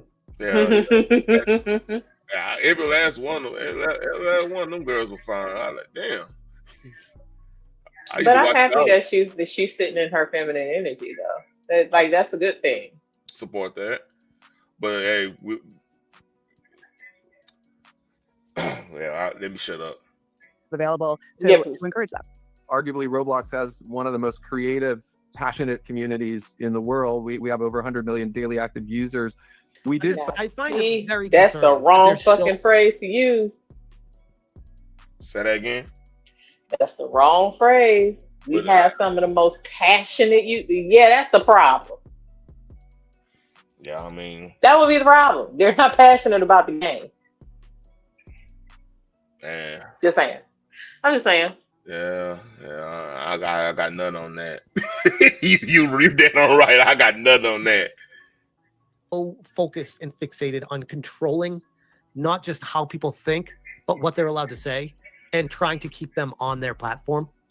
Like, even if they're known relationships and friends with people, they're like, no, we want to keep them on here because they know the longer they're there, the more money gets spent from these people. Something that was arguably controversial because we're thinking about the future, where a feature that was really in the very first spec of Roblox almost 20 years ago, which was a feature called Friends. We renamed that to Connections and Trusted. Okay, so this whole part, they talk about friends and connections and how they're trying to limit bullying by making sure that you're only allowed to say mean words to each other if you both accept to be friends with each other. And then if you don't, then you're not able to say stronger words to each other. I'm like, I get in theory what they're trying to do on principle, but in reality, all that does is limit what people are allowed to say and how the conversations go. And it bubble wraps people from the real world. Like, if you want the game to be the game, let the game be the game. What they're trying to do right now is have their cake and eat it too. Without, by the way, the overarching issue with all of this, none of this is actually fixing the predator problem.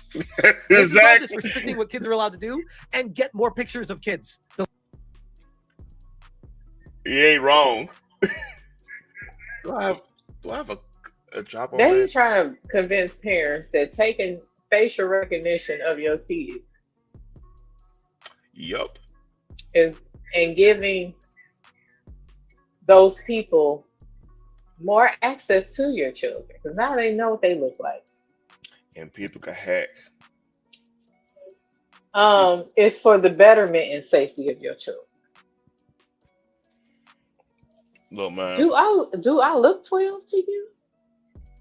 Like, I'm raising kids. I don't have the mind of one. I can think this shit through. You are literally trying to do facial recognition, which means your app has access to that, which means they can use my child's likeness however they want. And 9 times out of 10, it will be used as a profile picture to let motherfuckers know what they look like. Now, who's to say that the 47-year-old man that's sitting in his damn room and his profile picture look like a kid too? And that's the facial recognition. He just putting up a picture for facial recognition that's not his face. And he can go ahead and groom my child over the goddamn internet. Yep. Man. It's sick. That's not for the safety of my child. Yeah, this shit's sick. It's giving them more access. Because now they fantasize. And now they plot. Now they plan it. And like you said, they can hack and find location. You think I'm gonna continuously have my child on that app? No. I've been trying to get. I have a lot of video games, and I've been slowly trying to get my oldest to play some of them games, like especially on Nintendo. She could play, and she could other than Animal, I want to get even off Animal Crossing because that could be weird too in some cases if you play online. I'm like, you need to actually play a game, no social simulator. Because you go out, we go out and play. We go out, you talk to your friends at school and stuff. You need to play something that's going to invoke thought, like as in you play like playing Mario, hand-eye coordination. You know what I mean? Playing Duck Hunt, hand-eye coordination. Playing track and field. Remember track and field back in the day? Yeah. That was but I mean, even when playing like RPGs, like the Final Fantasies and all that stuff, like you learning something about like either some cases how like royalty act and everything. You learn something. You reading, like you just reading dialogue is helping learning. Like now you can read more. Me playing crazy thing, like back in the day when we were PC gaming, I got better. I mean, I became a better type because we didn't have voice chat. Like legit, like if we did voice chat on an online game at one point, it would lag the game out in some cases. Until later on when like broadband got better and the whole nine. But that's a whole nother subject. But my point is I ended up having to, from the necessity, I had to grow into a better typer. That's why I could type over 100. I mean, I don't know. I ain't got time. You can just type fast. Let's just say you can type fast. I type fast as hell. Like I type faster than like the girl. You know, that's all. Anyway, but that like sounds gender identifying. Like no sir. Men and women can type. We all got fingers. Man, y'all used to type. Y'all used to type the best. I ain't gonna lie. In my school, we were groomed to be secretaries for men who runs the companies. I'm just gonna say that. No. The thing is though, like a lot of you remember the word processors? Mm-hmm. Yeah, like everybody had word processor, and that's what they were doing papers, and then, I mean, you know, the whole nine. It was a whole thing with that. Anyway, that's beside the point. But like me gaming helped me learn how to type faster. Like what I'm saying is maybe Roblox it's a lot of mind. It's some games in there that's actually pretty cool. Like they got a couple platformers I saw somebody play. I was like, okay, I can get why people like that. It's like a little it's like a little 3D Mario type situation, you know? Yeah. That'd be kind of cool. But like the social stuff, man, that's when it gets weird because like you always it's gonna be somebody gonna try to cosplay as a 9-year-old. Somebody gonna be sick like that. You gotta be careful. Yeah, absolutely so. But a little bit more of this, then we're gonna get into Dr. Omar because I'm almost at 2 hours. That's crazy. Delivered to time flies when you have fun with your friends. If anything, I'd say that the safety update is actually way worse than making the problem than it already was going into this. Connections. I want to highlight associates, but not my friends. And some of them may be a parent or a sibling or someone, maybe some other things. I think part of this is the future vision of having a wider taxonomy of the people and not really making any assumption about those relationships. Although we do realize the passionate community, this was a tough one, and we appreciate them understanding us. Jellyfish Lighting is an all-in-one permanent exterior lighting system. Through an app on your phone, you are able Not to play devil's advocate, get ready to get my but lights up. I understand the conundrum that Roblox is in because it's just a law of numbers. Like Asmund Gold said in his video, it's like, I don't know how many PDFs are on the platform, but I know it's not zero. The numbers are so massive that it is an issue. The problem comes in, I think, and this is where society at large is kind of coming down on Roblox right now, is because we're like, what you're doing is focusing on the things that are not fixing what people are frustrated about. You're going after the vigilantes that are the ones that are actually doing something about your platform. Yep. And you're not doing anything about the PDFs yourself. You're trying to silence people with C&Ds that were actually helping, because some could argue, in fact, I would lean towards this as well, that the reason why you did that is because off platform, this vigilante was actually making you guys look terrible. And you wanted them to go away. You wanted stuff to stop. You wanted him to not be able to make videos. So basically, sometimes I think it's protecting their own. But go ahead.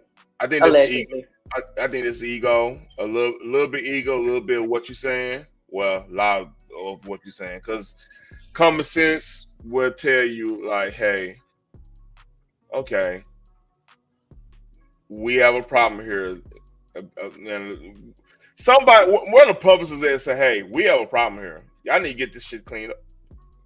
Seems like I don't know. You would think. Make sure. You would think that they would actually go after and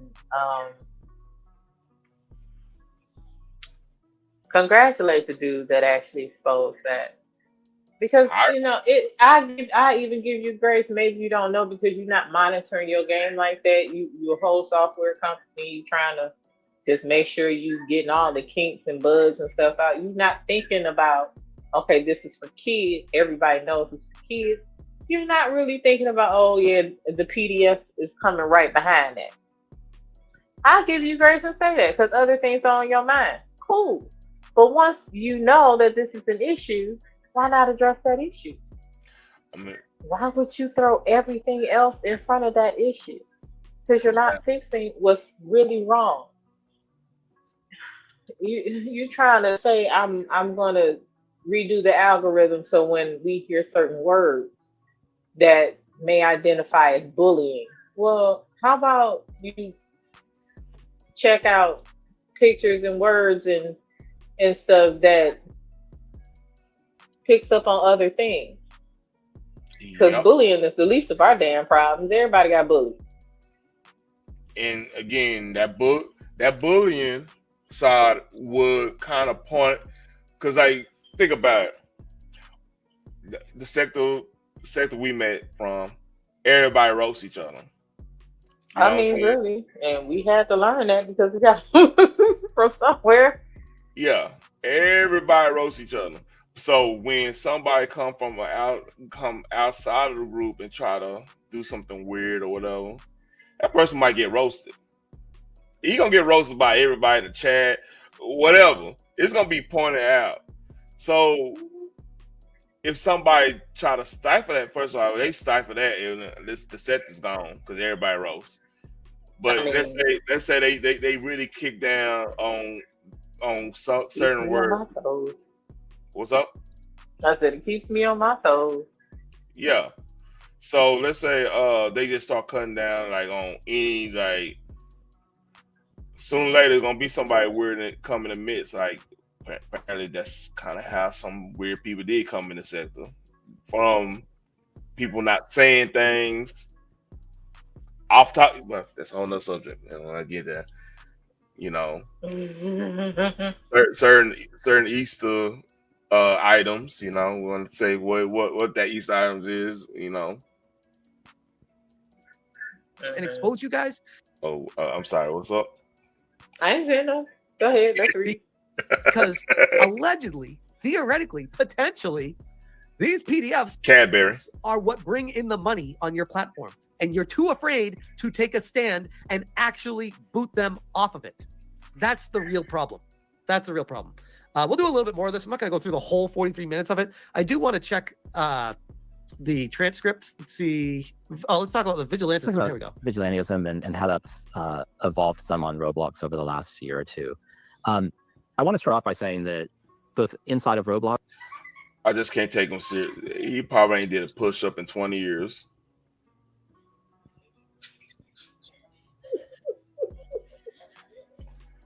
That's what you paying attention, Lord. Okay. I don't trust cats. Like I'm looking at him like, man, you and protecting does just not coalesce with each other. Like I don't see it. You know, you hear my kids have been there right in the hallway. That. They just having a little ball. I'm not going to stop them. Anyway, like.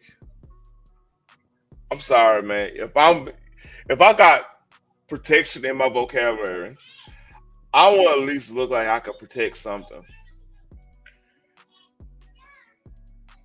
I'm sorry. It's distracting. And I could judge him because this is man judging man. Like you know, shout out to Clara when she say I could judge somebody big because she big. That's what you said. That's what you said. I'm not saying she big. I don't know her. I don't know her. I just say what she said. You know? That's so funny. But I'm the same. I'm like, are you really trying to protect? I can't believe you because, you know, all this muscles for recoil control and punching. You know what I mean? Yeah. Punching, kicking, and choking. Yeah. Recoil control, punching, kicking, and choking. You know? And I think that there are lots of people outside of Roblox who really have the best intentions and the welfare of our community at heart. We all want to keep Roblox safe. You motherfucker! You sent the guy a cease and desist. Don't give me this lip service of oh shit! Smash been a little black on us real quick, didn't he? I mean, in 2.5, that shit happened quick. I like that. Hey, Smash, you know I play Smash. That's how I found when I be feeling gaslit. Like, what you not about to do with this shit? You motherfucker just reneged. That's like he can't. Right. That's like, damn. Shout out to Smash, man. Shout out to Smash. We'll go a little bit longer, and look, watch this video, man. It's a trip. Oh, we understand they have the best intentions at heart. Here's our fucking law team, and we're gonna scare you and threaten to sue you into the ground if you dare continue to do this. You sweet little butterfly. Wait, comment. Here it is.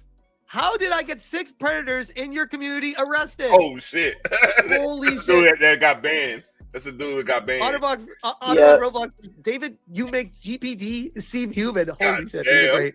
This PDF CEO guy looks AI. Cooked. They're getting absolutely cooked. All right, hold on. Let's see what he has to say. These sweet butterflies of these vigilantes that we send threatening cease and desist to. Let's see what they have to say about him. So they see it too. You and we know that. Say what? They see how shifty the CEO looks as well. Everybody sees this. I'm trying to listen. It's a weird situation.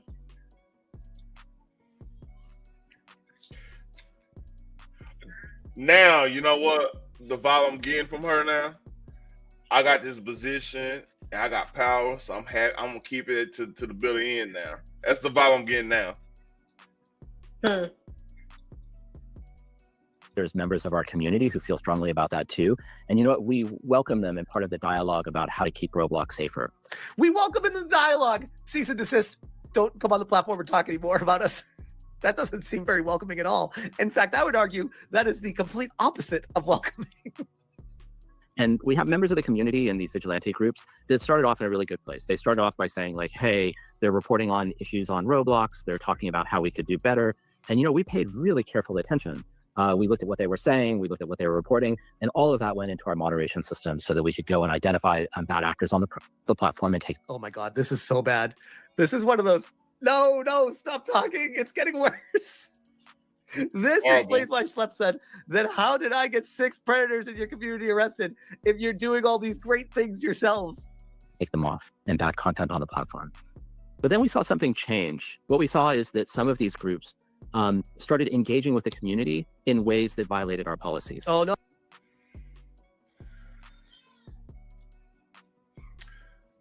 They literally told you about these people on your platform. They literally called the law enforcement to orchestrate stings on your platform. They did everything. This gave me a headache. This is I didn't make that Happy Gilmore drop. That this conversation has made us. That answer made us dumber. From this. I mean, in a way, like they're not addressing the actual fucking issue. And they think if they giggle their way through it, then we're going to forget the actual fucking issue. The issue is this is an app for children. And with that comes risk. We know that those people are out there. We know that those people are waiting, and they are going to be the first ones to sign up because it's for children. They look for ways to gain access to the children to satisfy their needs, their disgusting needs. They're going to do that. We made a point. You are protecting them because they are signing up for it. They are paying for this app or whatever. Okay, well, so are parents that allow their children to play the app. In the disguise of they're actually going to be safe playing it because it's for kids. Now, once the parents start pulling out, so will the other half. Yep. You're hurting yourself by protecting them instead of the kids that you so-called made it for. But because you are one of those in the group, allegedly, you're not thinking it through. I will add to that on this level, right? Think about Disney World. Like, if you literally the digital Disney World. Literally. So Disney World, you know, they got FBI agents all across that. They got undercovers all across that thing. They got a whole situation there. Because if all of a sudden there was it's probably somebody that got kidnapped or anything like that. I mean, you can't stop them all. You know, we already know that. But if it became like a rash of like these things going on, it became more high profile. Disney people don't want to go Disney anymore. Same, I mean, or any of they cruise and anything. They could. That's where they make all their money at. Literally, all the movies they make and everything, literally to get you in the park. That's really that's their business model. So like your business model is to keep kids playing, keep them warning us about buying Roblox or whatever that shit called. You know what I mean? Mm-hmm. And then y'all supposed to collect the money and just keep everything clean. Seems like I can't keep it clean because, like you just said, allegedly, y'all probably identify with some of these cats more. Might be a couple of your friends. Never know. I don't know. Allegedly, I think I snapped. Oh, can't have that. Can't have these vigilantes actually catching the predators and doing something about it because you guys. This is like a Batman story where the police are after Batman because he's making them look bad. One of the stories, yeah. They're sitting on your ass because you don't want anything done about it because allegedly you're making money from these people. And so let me explain like what that means. Yeah, explain, please. They would go and create accounts on Roblox claiming to be a child. And then they would enter into game servers and they would go and start asking everybody around them, how old are you? And they were seeking out adults. If you said that you were 12 or you said you were 7, they would just move on. But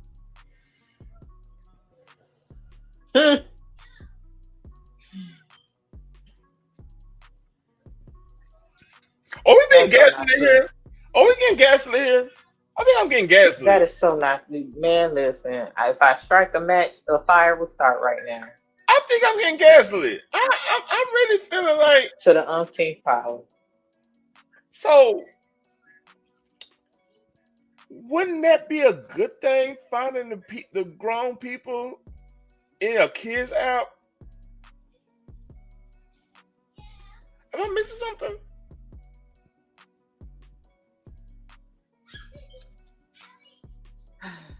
You are missing the fact that I see why he made that app. And it's not for kids to have fun. It's not for them to actually play certain games and learn whatever, or just blow off steam after a day. It is for adults to have access to them. Sick individuals who fantasize about children. I think I need to play one drop to make me feel the way I feel.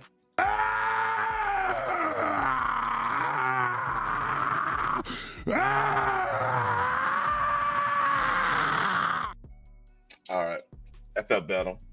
Yeah, that's that crazy nutcase. But hey, I mean, my sentiments, but he's still a crazy ass nutcase. Yeah. So I think we need to transition from that. There you go. Praise him. To this motherfucker right here. All right. You know what? Before we do this, we gotta play the drop. We gotta play the drop.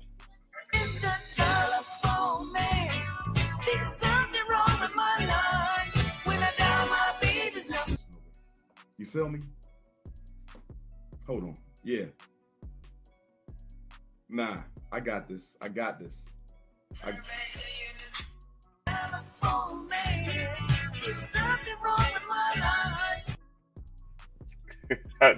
It's like, here's the thing. You kind of knew wasn't nobody on the damn phone because he just picked that motherfucker up and started talking.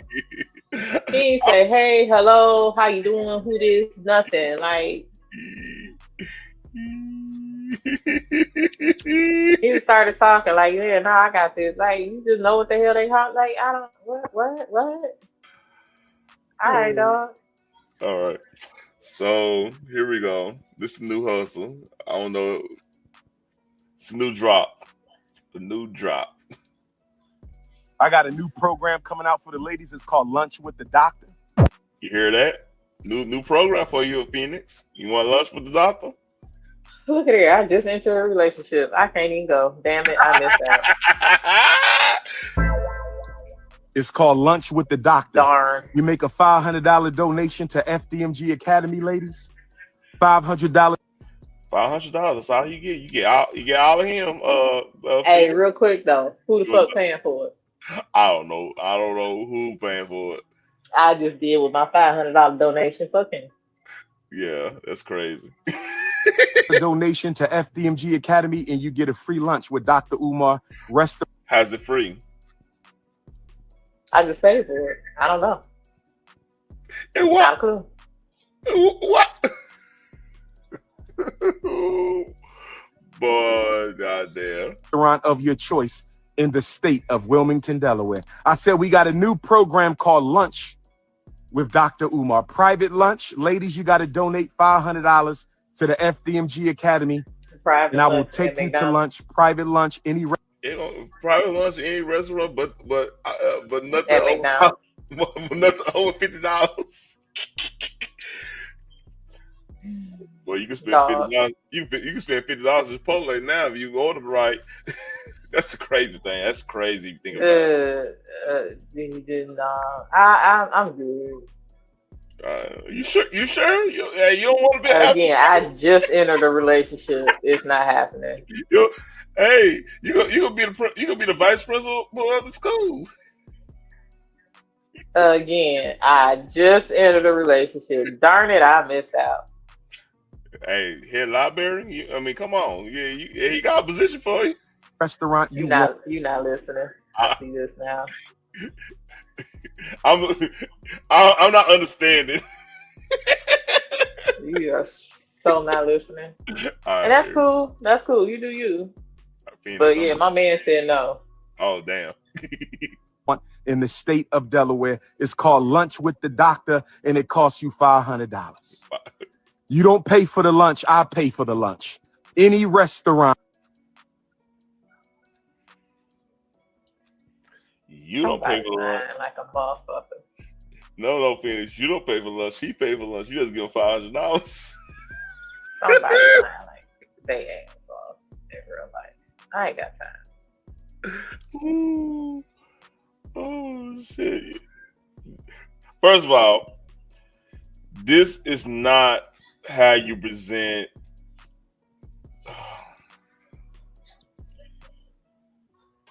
Oh, let's finish. In the state of Delaware. Oh yes, brothers, don't hate. We gotta stop hating. Brothers, we gotta stop hating. Don't hate my ninja, because if I ask your wife if she want that luncheon. If I ask your wife if she want that luncheon, if I ask your baby mom, do she want that luncheon with the doctor? We know what she gonna say, ninja. Don't test my intellectual gangster. I'm telling you right now, right?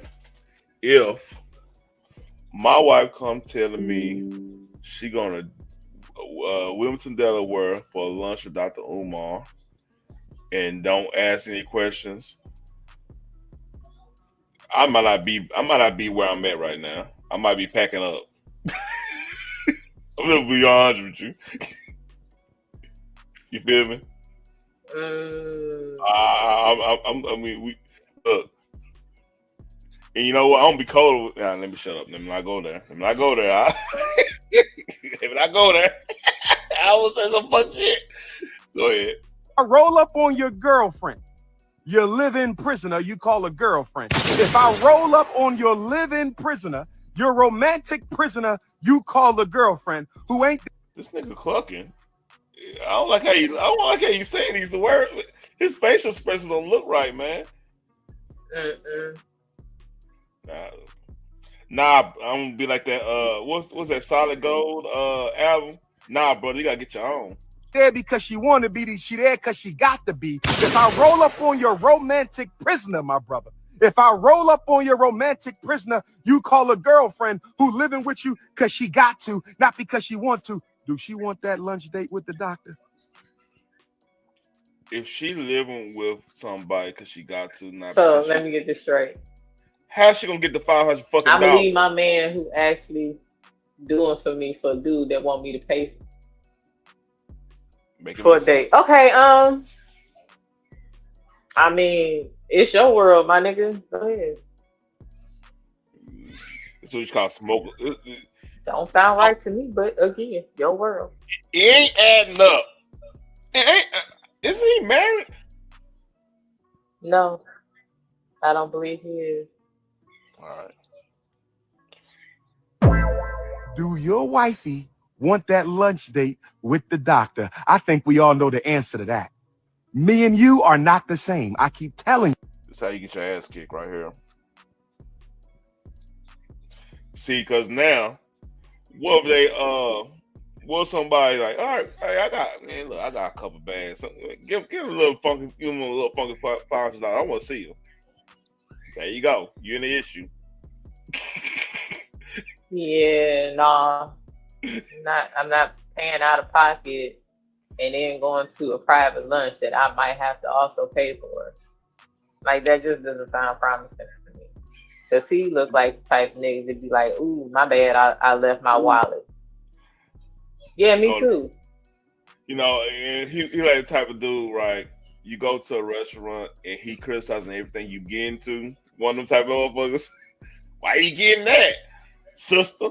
Like, you know, goddamn, I bet. Do you really, sister? You ain't supposed to be eating all that, and you don't, like, damn. Like I remember, I dated one chick that did pull that shit on me. It was just one. It wasn't even no big deal. Why you eating that? Why? I was like, oh, this ain't gonna work out. I'm gonna eat what I want to eat now. I'm grown. But yeah, he judged you. The white man had us eating that. Man, I don't want to hear about that shit. I want to eat. What you that? Me and you, we not the same. You not 6'3", dark chestnut cocoa brown with the North Philly beard. You ain't Leo King, Ninja. You ain't Pan-Africanist #1. Nobody flying you to every continent to hear what you got to say. If that's the case, why are you begging for $500 to be with other people's women?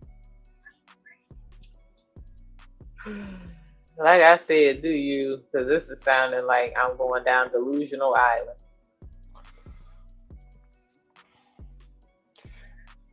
I hate to say, the Chris Brown thing makes more sense than this. Because at least, like, it's going to sound crazy. At least with Chris Brown, I could understand a group of women that grew up listening to music having like a emotional connection to his music, to him and everything. I kind of get that. Like, I kind of get, let's put it in male point of view, a dude point of view, right? Let's say Michael Jordan. I ain't gonna put Michael Jordan. I ain't gonna put no basketball players. Let's say a famous writer. Let's say, like, for a comic book head, Frank Miller was doing like a one-off, like, special gathering type thing. What's up, Selena? A special type of thing, right? Where you go meet him and you get a customized comic. And it's gonna cost you $1,000. Like, I got a comic from Frank Miller that was like $50 or $500. He hand drawn the cover, like one of them hand drawn exclusive ones that he did right at the event. That was like, it was $300. I can kind of see that, but that's something you can take with you. That's tangible. Same with the whole Chris Brown picture thing. That's tangible. You get in that picture. I mean, it might hurt you in relationship wise, whatever. Your dude see that picture, they're gonna like, oh damn, you was out there like that? Okay. You know, I know. Be careful, you know, but that's another story. But like, that's still something tangible, and you still could be like, hey, that could be something you could point and say, hey, I went to Chris Brown thing. Or me, hey, I got 50 out of 500 variant of this Sin City comic that was hand drawn by Frank Miller. You know, the dude who redid Daredevil, Batman, Wolverine, the whole nine. That makes sense. But like him, what's the tangible? What are you getting out of this when you go meet him? Literally. You know what I mean? Yeah. There's nothing tangible. The thing is, he literally said he could take your woman, but I gotta pay $500 for you. Like, where are you taking me? I'm paying for it. I'm taking my damn self. Yeah, I mean, like, why would anybody? I don't know. I need the comfort of a dude that's actually taking care of me. So, dude, I gotta pay for it. And he's talking about, he's like, okay. Yeah, we got about a couple seconds left. Hold on. I'm donating to a school that they about to close. And don't have fun. They never open, actually. If it opens, okay, how long is it gonna be open? Where your funding at? Yeah, the whole thing. Like I said, he should have started off with a storefront school. Oh shit, get one of them trailers. Get one of them double wide trailers, make that a school. That's what I'm saying. He should have started off with a storefront. Yeah. Start Only small. me. Let's see progress. This is dumb. This crackhead. Like, he out here begging for money. He desperate now because now he's talking about, hey, ladies, I know you want me. Pay $500 and it's a private lunch. No, that sounds like prostitution. Nah, I refuse. That shit is illegal. Who will fall for this?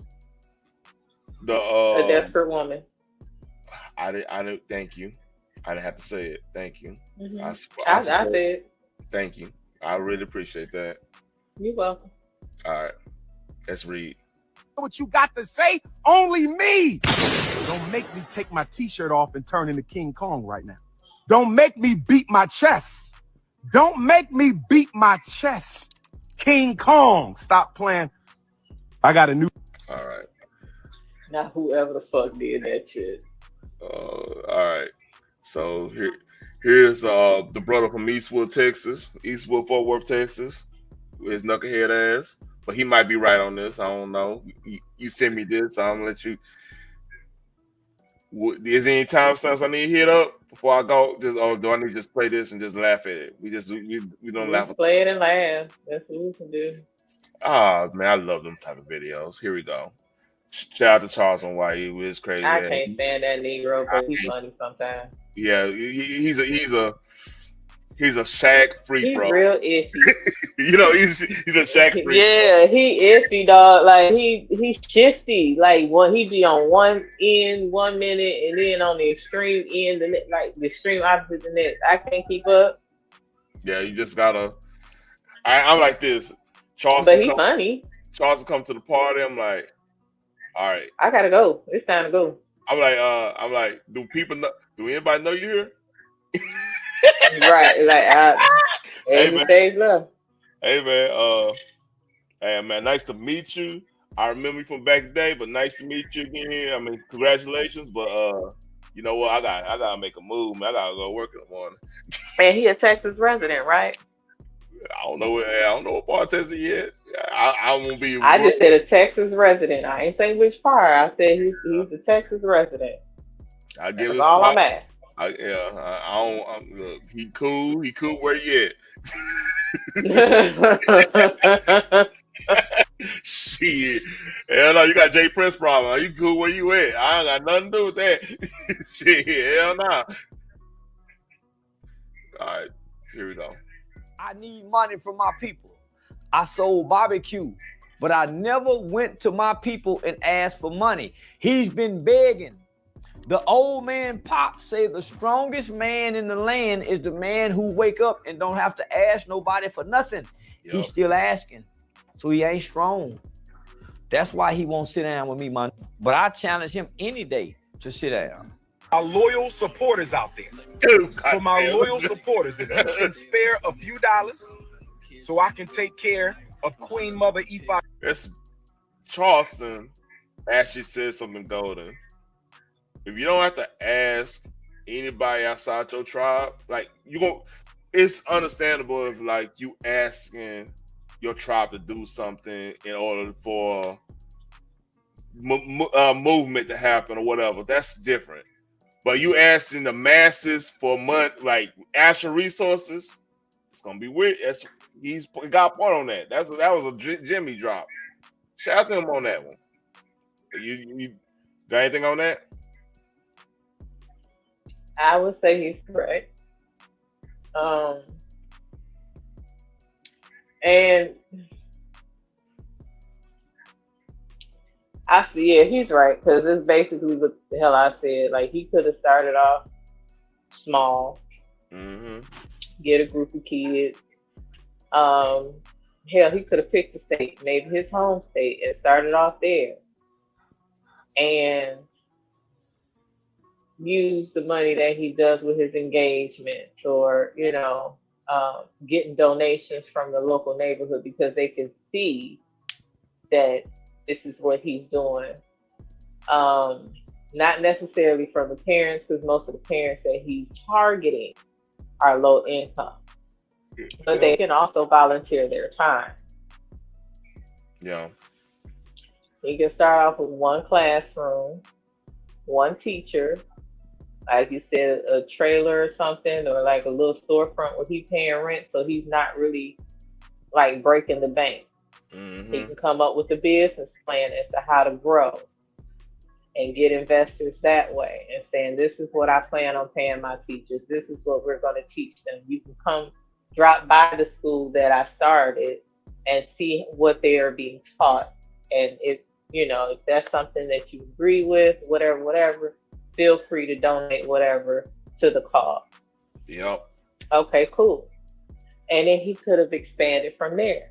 Now, from the time I've heard of him trying to open a school till now, he could have had like 2 or 3 schools by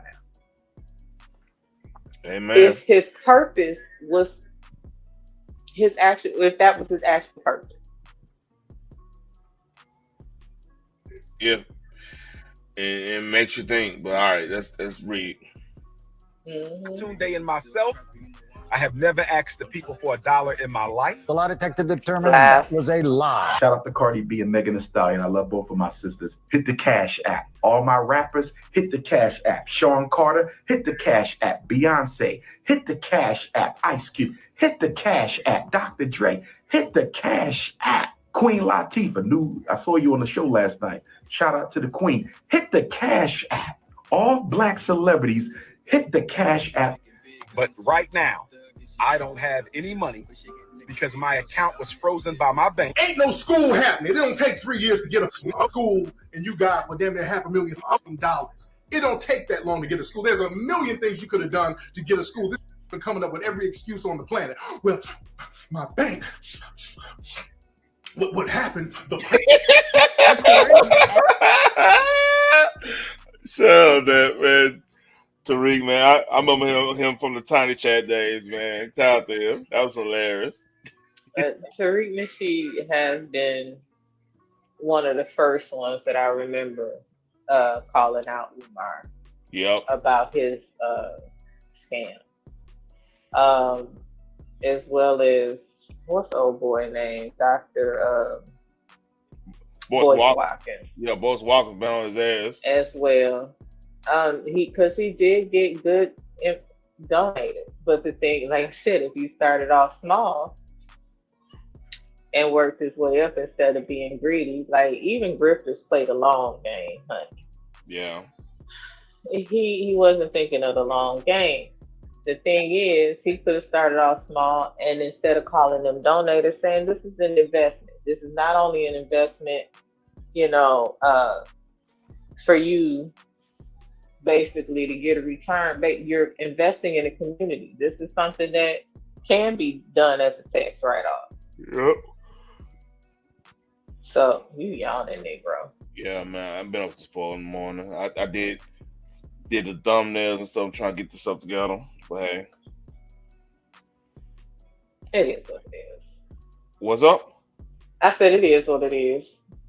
I ain't you. I'm not yawning. I'm yawning at man, look. Come on now, you're not yawning. You the one. You're yawning for this store, right? Hey, listen. I tell y'all, I'm right. sleepy. Hey, you didn't blame on your kids. I would tell y'all I'm sleepy. You blame on your kids too. That's fucked up. Trying to get blaming on the kids. I'm teasing you, but from the first kids time I had tiring, damn it. And they're trying to put liens on me because that's what they do. They try to see what I'm doing for boys. We need y'all to call the Commissioner of License and Inspections of Wilmington, Delaware. We need y'all to call the Vacant Property Office of Wilmington, Delaware, and demand that those unjust fees be removed from our account. Let them know that you are a donor of FDMG. Let them know you are a supporter of FDMG. And let them know that if this situation is not rectified, we will march on the city. And who is this? Lovely T. Oh yeah. She was at Diddy trial, right? Am I tripping? I believe so. Yeah. She might have been one of them because that was the cash cow content. Yeah. The city of Wilmington, Delaware. We will sue the city of Wilmington, Delaware for racism and discriminatory treatment. Okay. This man is so full of shit. Brothers and sisters, repeat after me, okay? Donations forever. The school will not be open, never. Donations forever. The school will not be open, never. Donations forever. The school will not be opening, never. Okay? This man is so full of crap. What I'm saying about this is the real problem with a man like this Umar brother. This is the real problem. Anybody with common sense know that this man ain't got no school coming. Anybody with common sense know that. But there's a sucker born every minute. None other than the captain of them all, Everybody going Dr. home. Ibatunde. Black queens forever, snow bunnies never.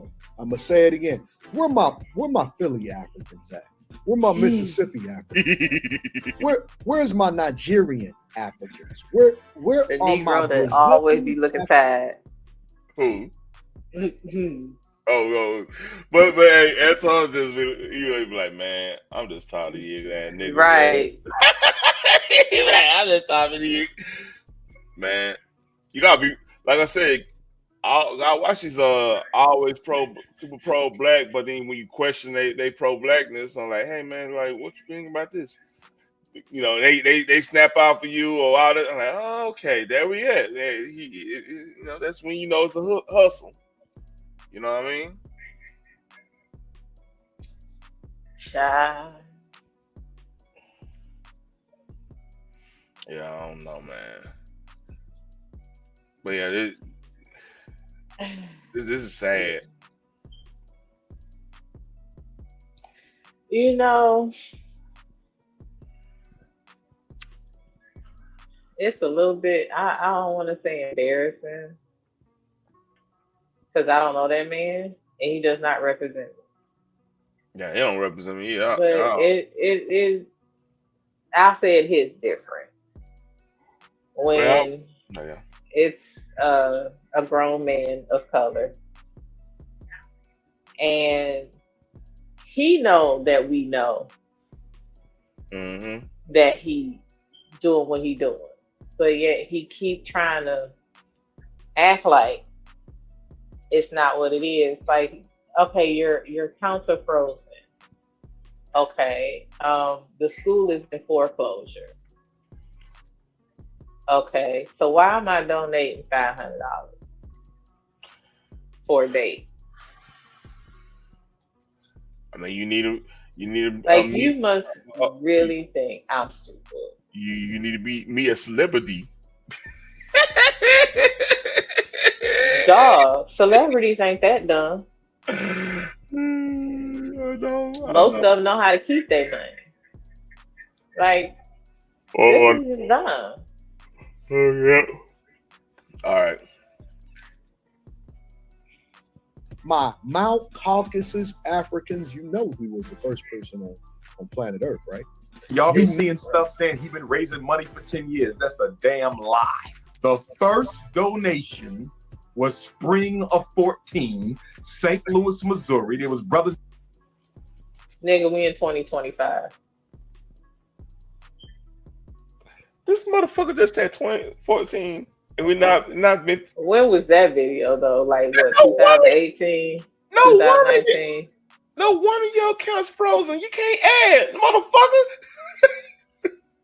This is kind of looking like an older video, so that's why I returned. Like, when was this done? 2018, 19, like what? Because we in 2025. It's been 11 years. If it's past 2023, come on, man. What we doing? And sisters, there was a jam-packed house, okay? And we raised that money to pay the attorney to enter a bid in order to try and purchase the St. Paul's College in Lawrenceville, Virginia, which was a former HBCU built by a close friend of Booker T. Washington and George Washington Carver. Yep. That was our original goal. Raise $2 million real quick and get the HBCU. We were unsuccessful. And this was 6 years ago, you said, yes? That was the spring of 2014. 6 years ago, that would be 2020. So, okay. That's like like I said, that's like a pandemic video right there. Yeah, that's why I was like, okay, this might have been a little years older. later.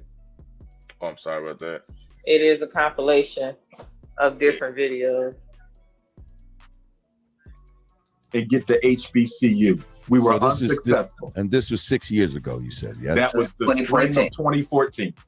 But I just want to point out the irony that 11 years later, he's saying that he wasn't raising money for 10 years. But no, sir, you've now been raising money for 11 years and there's no school in sight. And all of a sudden, you're about to lose the school. Mismanagement. But oh, let's not get it twisted. The lust for booty has you going all over the world talking about she. Suck the chongo stick. You see what I got? What? His autobiography, Booker T. Washington. Oh, okay. That's what's up. Yeah. Next to my Thomas Sowell book, which is always needed. Anyway. But yeah, it's here. This is looking like a Boondock skit. I said. Let's keep on laughing. You nasty, nasty man. But all the while, you should have been focusing on these back taxes on this dang school and these utilities because you're about to lose everything. Have you looking like a damn fool. FDMG Academy bank accounts are still frozen. Again. FDMG Academy bank accounts are still frozen. Dr. Umar personal bank account is still frozen. It's been trendy to call yourself a doctor, but just like the other doctor, you've become undone. You've become undone. This brother. What other doctor he's talking about? I don't know. Is he talking about old girl? Was it Kendra? Not Kendra. Got Kendra G. That's a fucking weird name. She's not a doctor. Wasn't she like a radio DJ or something? No, he's talking about the girl, the relationship doctor that he said is a fake ass doctor. What was the relationship doctor? I can't remember. The one that went on Cam Newton and called his ass out for all his baby mamas and broken homes. What is her name? Hold up.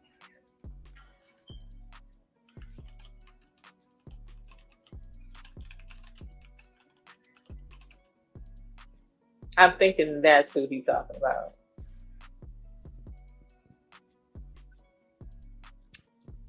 She had everybody all up in the uproar after she got off Cam Newton.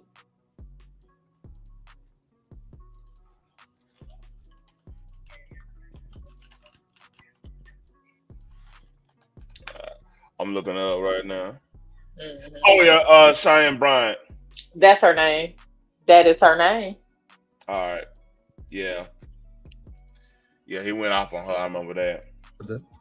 Dr. Umar, who is a great speaker. By the way, you heard how fast I type, right? I type that shit fast.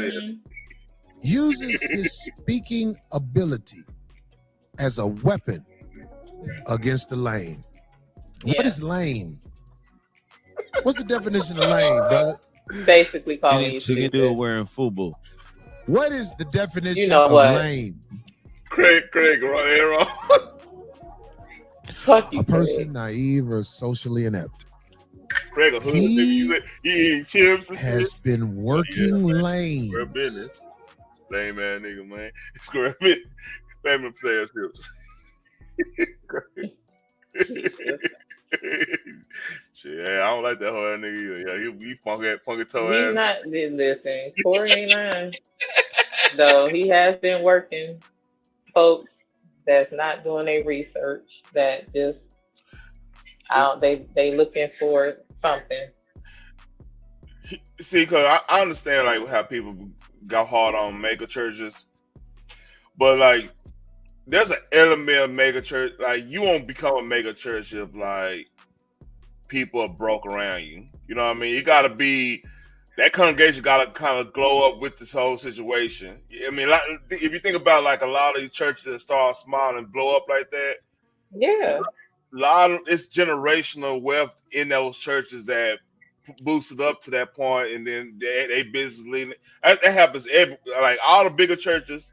A lot of them start off as small. It's gonna start small, or it's gonna be a branch off from a other church or whatever. But with that, a lot of mega churches started off small, and the people that was with them, they all it just grew. I mean, grew from there. Now, I mean, could have been some shenanigans here and there. Hey, there's always gonna be some questionable shit that goes on in any church, small, mega, whatever. but the actual purpose of the church is being served, regardless. Yeah. Now they may not even get around to doing all the things that they promised. Trust me. Oh yeah. Some people ain't had a new doorknob on their church since 1972. I get it. Got wood panels and stuff, and you know, Right. the wood panels, boy. You know, you get that's an old school I word. mean, the ceiling falling in. You know, it's all bent out. And you can see Ain't the drywall and all that stuff, but they still be up in there praising and worshiping. I get it, even with all the donations and whatnot. And Pastor got to do Cadillac so he can get back and forth to the church. What's so crazy about that? Like I got a cousin that he was a senior pastor.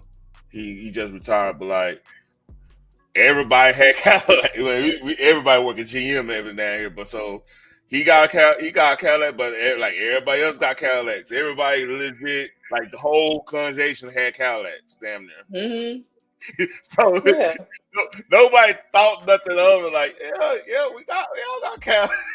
You get what I'm saying? So that's what I mean when I know if Dr. Umar is as educated as he claims to be, then that should have been something he considered. He could have followed that pattern. He could have followed that plan, that business plan, and still had donators / investors. That part, that simple. At this point, he could have had alumni by now, and they would have came back and donated because they believe in the purpose of the school. Like, if we gonna be all the way real.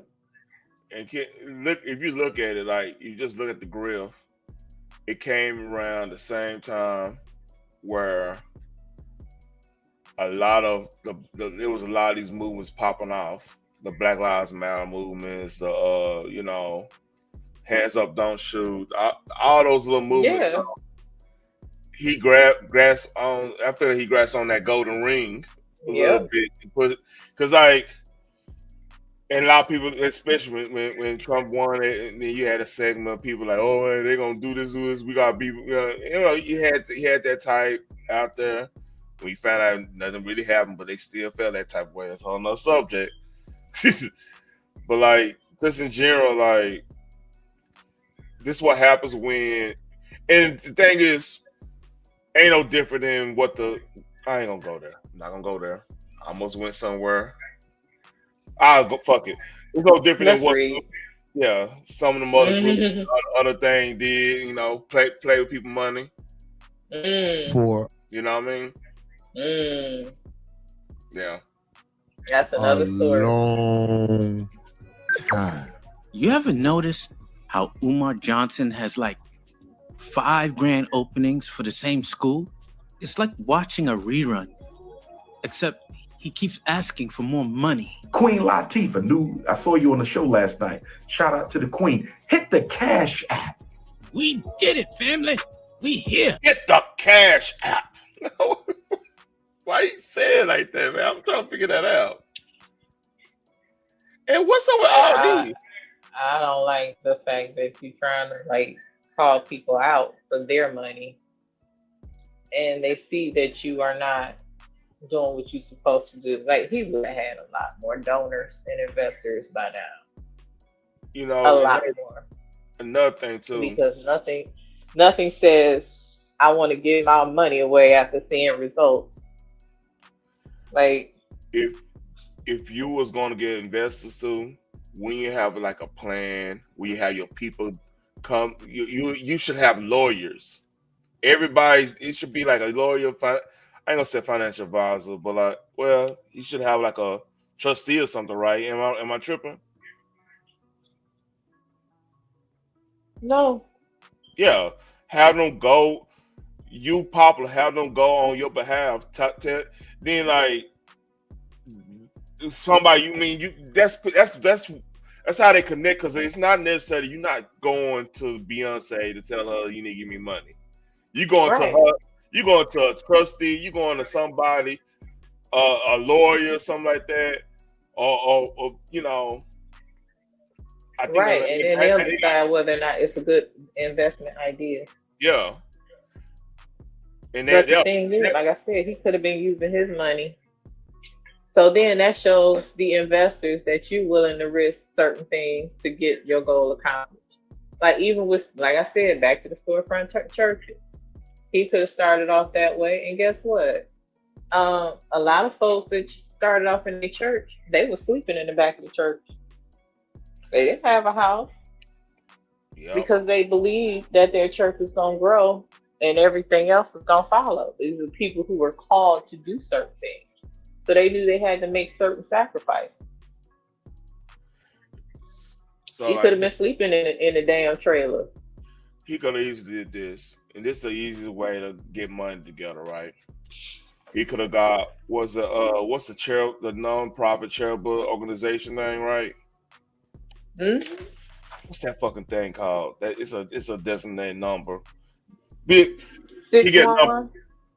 Say what? 611. I was just saying that's the Red Cross, but still they are charity. but like what I'm trying to say, like, with celebrities, they always looking for tax write-off. Like they business looking for tax write-offs. You'll be a nonprofit, getting this school together or whatever. You could legit raise enough money for the school. You could have a concert in Wilmington or something like that with these artists. Some that rock with you. You should have some. You should have, especially from Philly. You should have a whole. Say, hey, have the security. Make sure you get the security right. Make sure, the police on call just in case some bullshit go on. Because our people ain't always right. Sometimes, right. Hey, I just got these Jordan 12s, man. Somebody step on, they gotta go. Type shit, you know. Some people like that. I ain't like that, but some people like that. But like, right. But like. You could have connected with like Dave Chappelle back on. Remember they did that picnic thing with the Fugees and all that with Roots and all that. Yeah, they could have. I mean, you could have. That's what I'm saying. Like he could have got him rented out a building, set it up as a school. Mm-hmm.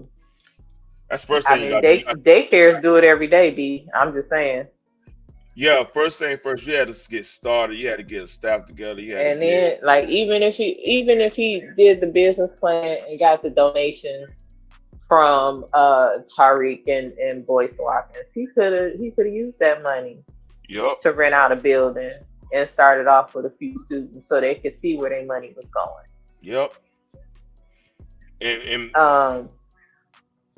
And growing it, even seeing if they would like to volunteer their time on occasion, just so they can come up there and motivate the students. And shit, LeBron put his name on the school. I ain't gonna say he opened it. LeBron put his name on the school, and every now and again, and put his name on curriculum because every now and again, he actually shows up at that school. Not often, but every now and again. Yep. He could have did a business prospectus and gave them the curriculum and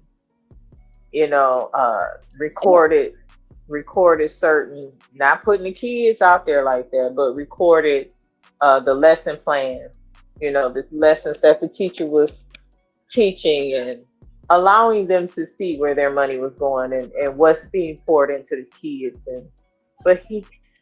But now he's doing this. Yep. He could have started at square one instead of trying to jump to square 200. Let's read. In a making, Black excellence manifested in brick and mortar. He really built it.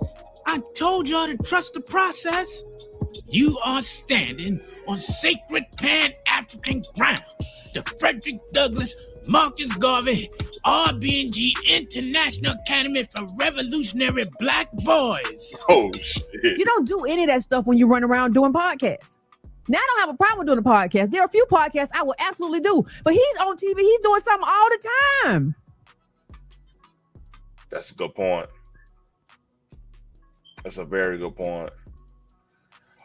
Now, if you had a team, and if he had a team working and doing everything on this, and then he go back every now and then, not every now and then, but every week he doing that, but then like he does a podcast every Friday or some shit like that.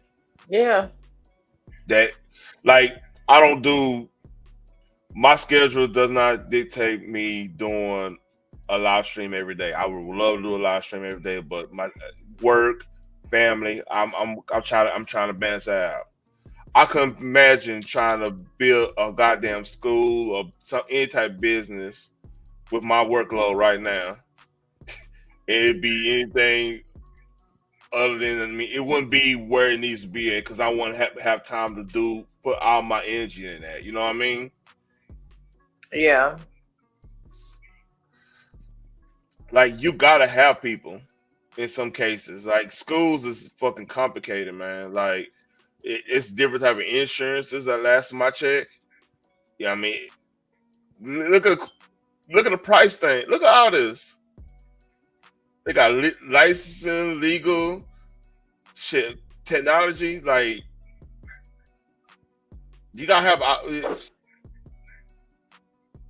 Yeah, now your insurance is the main thing because the kids get hurt on your watch. It's different.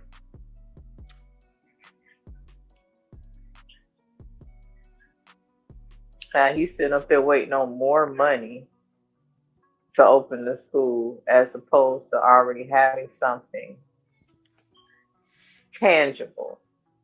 Yeah. Because this is still a fucking fantasy. Like, I bought a school.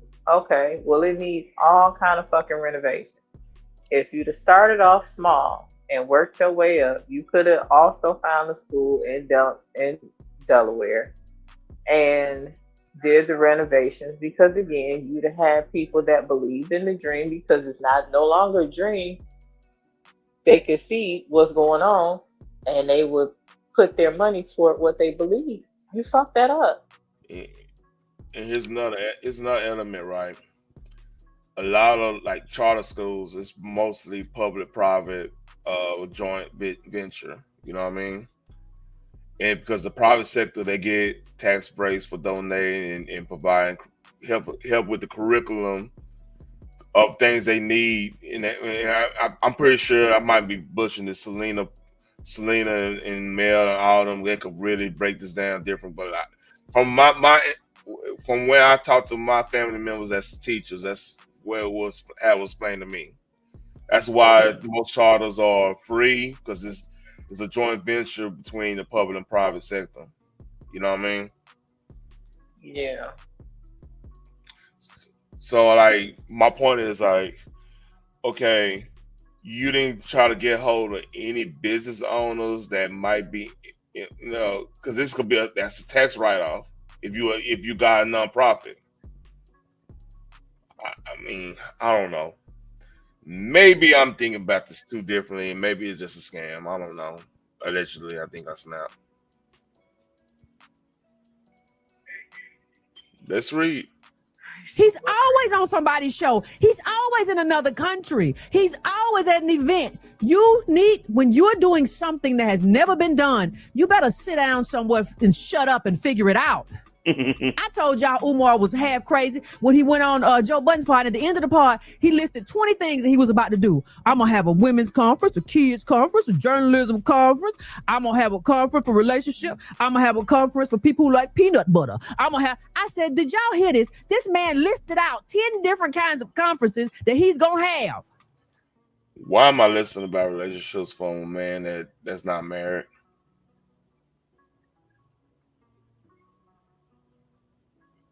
No comment. I would never. All right. So, okay. It's another part. So, imagine you one of the few brothers or sisters that is in an interracial relationship that wanted to go attend this conference. Would he, if he you come and tell you his issues, you already know the answer.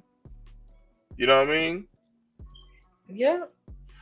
And I wonder, like, who is that made to feel better about? Like, you know what I mean? I never get, like, people go so hard about who other people date in general, just in general. Because, like, if I'm not cutting for a person, I don't give a damn. You know what I mean? That's number one. I never, in that pandering shit, you know? Makes you think.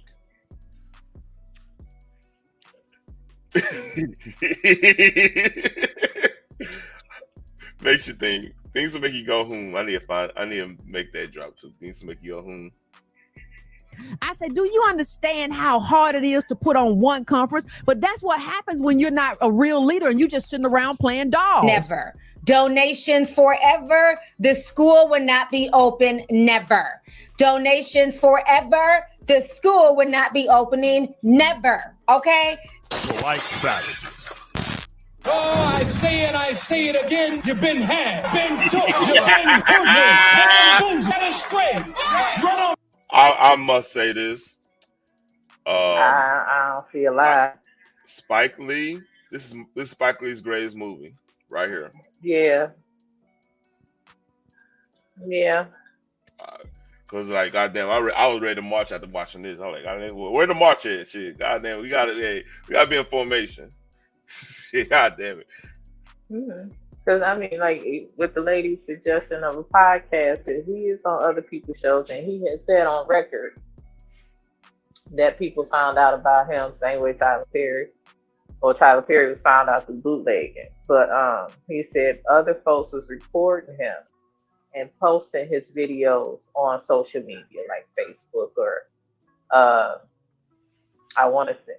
I think TikTok was around there.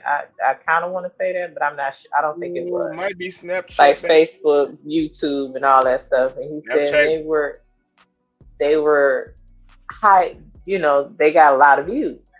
Yeah. So that should have sparked an idea for him to do a podcast. With podcasts come sponsorships. Then that gives him more access to money. Because with sponsorships, those are corporations and companies that want you to promote them. Now, y'all are doing a partnership of, okay, I could promote you on my podcast, but I'm gonna need you to do this for me and my kids, you know, for the school that I'm doing. And go from there. It's almost like, I don't know. I'm not going there. I mean, they wouldn't have called him like a scammer. So you remember when, like, to make good deals, right? Is the reason why a lot of big time players don't. I'm talking about as in economics, don't really rock with people who's single, because you're not stable in their eyes. You're not stable. You're not stable. You could up and get up. You could up and do this. With a wife, you know, if the deal's good, there's gonna be more enticement to stay with your ground and kind of put up with whatever's happening. That's one reason. Another reason, you're not gonna be too flaky when it comes. You constantly looking. Single man constantly looking at everywhere how to make their life better constantly, because you all you got. You know what I mean? A man that's in a committed relationship or really married, there's consequences if you up and leave or up and do things. You're not necessarily like up and do. You could do things, but like if I couldn't just go off and quit my job right now because I have responsibilities as a household. I have responsibilities. That you get what I'm saying? Yeah. The single person, I mean, or am I getting up 5 o'clock in the morning doing this? If I'm single, I'm just gonna go to a job that I'm happy at, make whatever I want to make, and just, you know, it's just different mentality. So Umar not being married, you kind of see that it's not gonna be any balance there. for a deal to be made and everything like that. Not saying you have to be married and make a deal. Of course you don't. But what I'm saying is a lot of stuff probably would have been delegated. His responsibility to be delegated in a better fashion so he could get this done. Because a wife that believe in it, a lot of chicks that believe in a dude like that, they'll move mountains over that situation to get to that point. You know what I mean? Yeah. And it's different. Y'all fight a different war. Like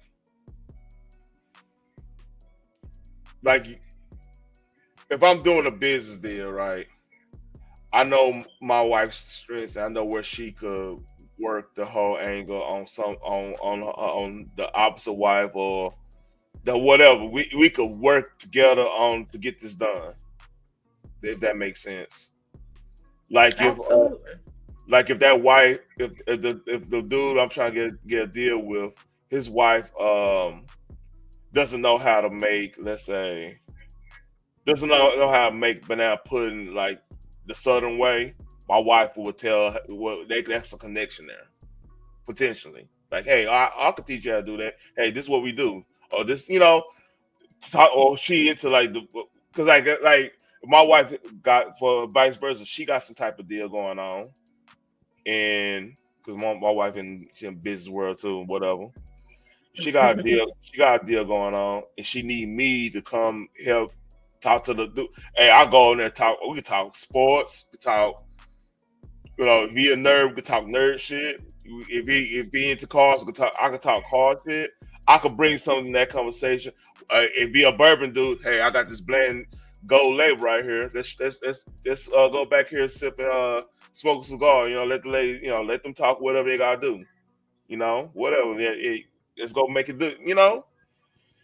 That's part of the part that's he missing. Like if I ain't gonna say that because again, you could still do all this stuff without that, but I think he limited himself because you were supposed to be this leader. Look at our so-called leaders. Well, I ain't gonna say so-called. Our leaders. Malcolm X married. Martin King married. Fucking I believe Booker T was married. Every one of our leaders was married except his black ass. He's supposed to be our leader. You feel what I'm saying? Yeah. This is so pointless because he had years and he's still in the same position that he was when he started.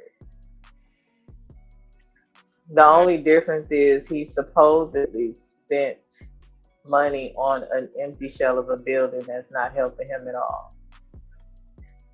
Because it's not open, it's not fixed up, it's not renovated. And he know that there were steps to take to get there. He didn't take those steps. Yep. You an educated fool. So like he put his money into a money sink. That's what it sounded like to me. Yeah, it's a money pit. All right. Like he just wasted money.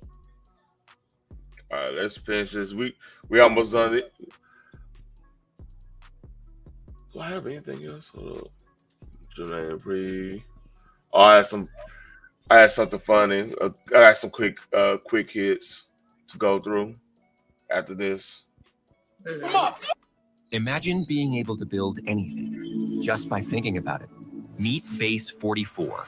Ladies and gentlemen, the polite savages, the chickens have come home to roost for the pandering Pan-African loved one himself, Dr. Umar. Seems like his school, his precious school, the Frederick Douglass Marcus Garvey Academy, is being repossessed by the state. Unpaid taxes, unpaid utilities. Everyone's question is what happened to all the money? It seems like Dr. Umar was in a one-man Ponzi scheme, except instead of paying out to other folks, he was just paying himself. Collection, collection, collection. And everybody knew something was a little crazy when he said a few weeks ago that he was absolutely out of money and he was telling people to hit the Cash App as normal. Hit the Cash App. I believe Medea and Pastor Bussy were fraudulently trying to get into my account. And if we find out that's the case, they will be sued and possibly arrested because fraudulent activity on a bank account is a federal offense. Fraudulent activity on a bank account is federal offense. Fraudulent activity on a bank account is a federal offense. If you want to make a donation to FDMG, send it through PayPal. Right? PayPal.me/FDMG Academy. PayPal.me/FDMG Academy. PayPal.me/FDMG Academy. If you Why he keep repeating stuff like that?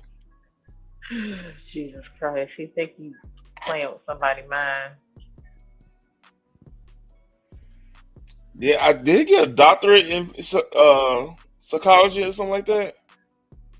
Is that what? I don't think that was it. I think he is he a psychologist? A psychologist? I think that's what it's playing. Oh, I thought he was just a therapist and he decided to counsel children.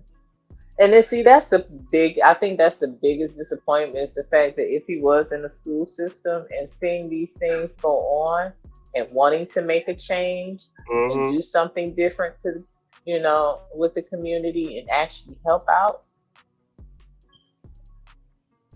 he is far from his purpose.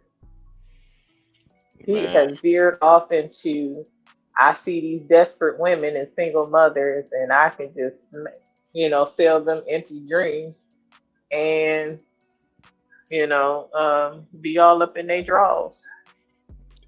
Love them and leave them. And that's the sad part because that wasn't your purpose. Man, yeah, that's sad, man. But karma's catching up with that ass because your bank account is frozen. Because I say what you would say about like some of these pastors, right? A lot of them made a lot of their money off these books they wrote. They wrote a lot of books. You know what I mean? Mm-hmm. I'm talking about the big pastors. Where his library of books he wrote?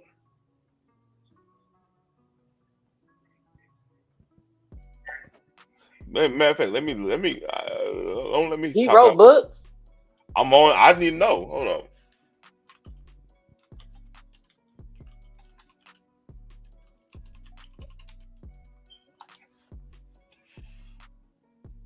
Yeah, okay. He got a couple books here. No, that's not his. Oh, this is stuff he suggests. Nothing he wrote.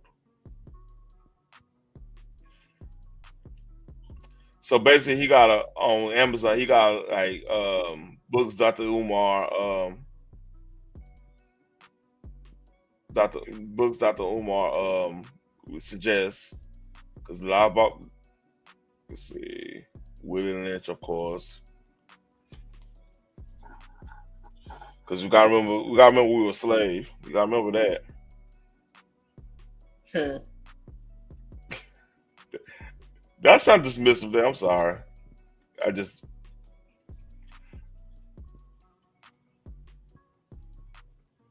Yeah, you're right. You're right, Genesis, on that. It's sad. But like, yeah, he got books he suggests, not books he wrote. So like a lot of times when and that's another thing that gets a lot of these pastors, the ones from just your regular pastor or whatever, to this mega church pastor is the book game. Like a lot of them wrote. Like I remember, I think TD Jakes wrote like 5 books before that church blew up. The Power House blew up. Like blew up in popularity. I mean, not blew up literally, but blew up in popularity. You know what I'm saying? Yeah. And then like I know Bishop Noah Jones, like his sister is Grace Jones. Yeah, I think that's right. Noah Jones. Yeah, they are brother and sister. Yeah. Yeah, so that's the reason. I mean, he had all the Hollywood people the Black Hollywood people rock with him. So that's gonna make your church blow up. And he's a good pastor. I like him.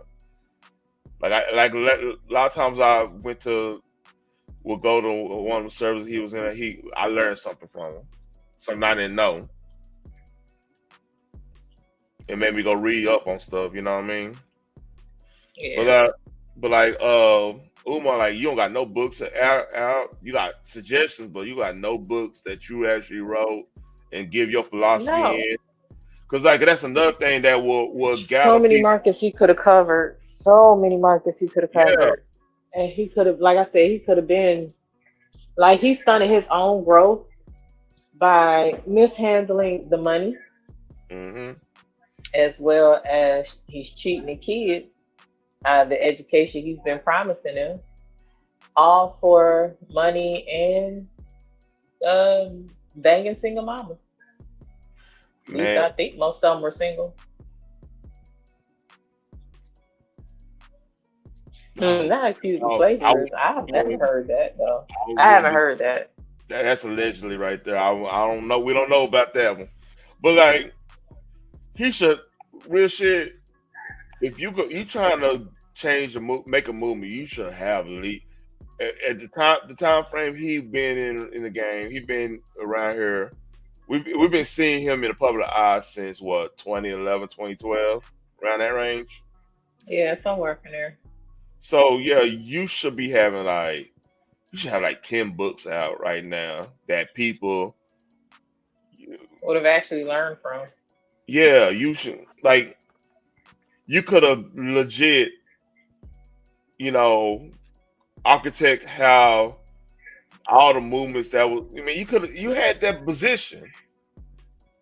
Like I don't think you see on for his defense, I don't think Malcolm actually wrote a lot of books. He had some profound he had a couple of them, but he had some profound the Battle in the Bullet and stuff like that.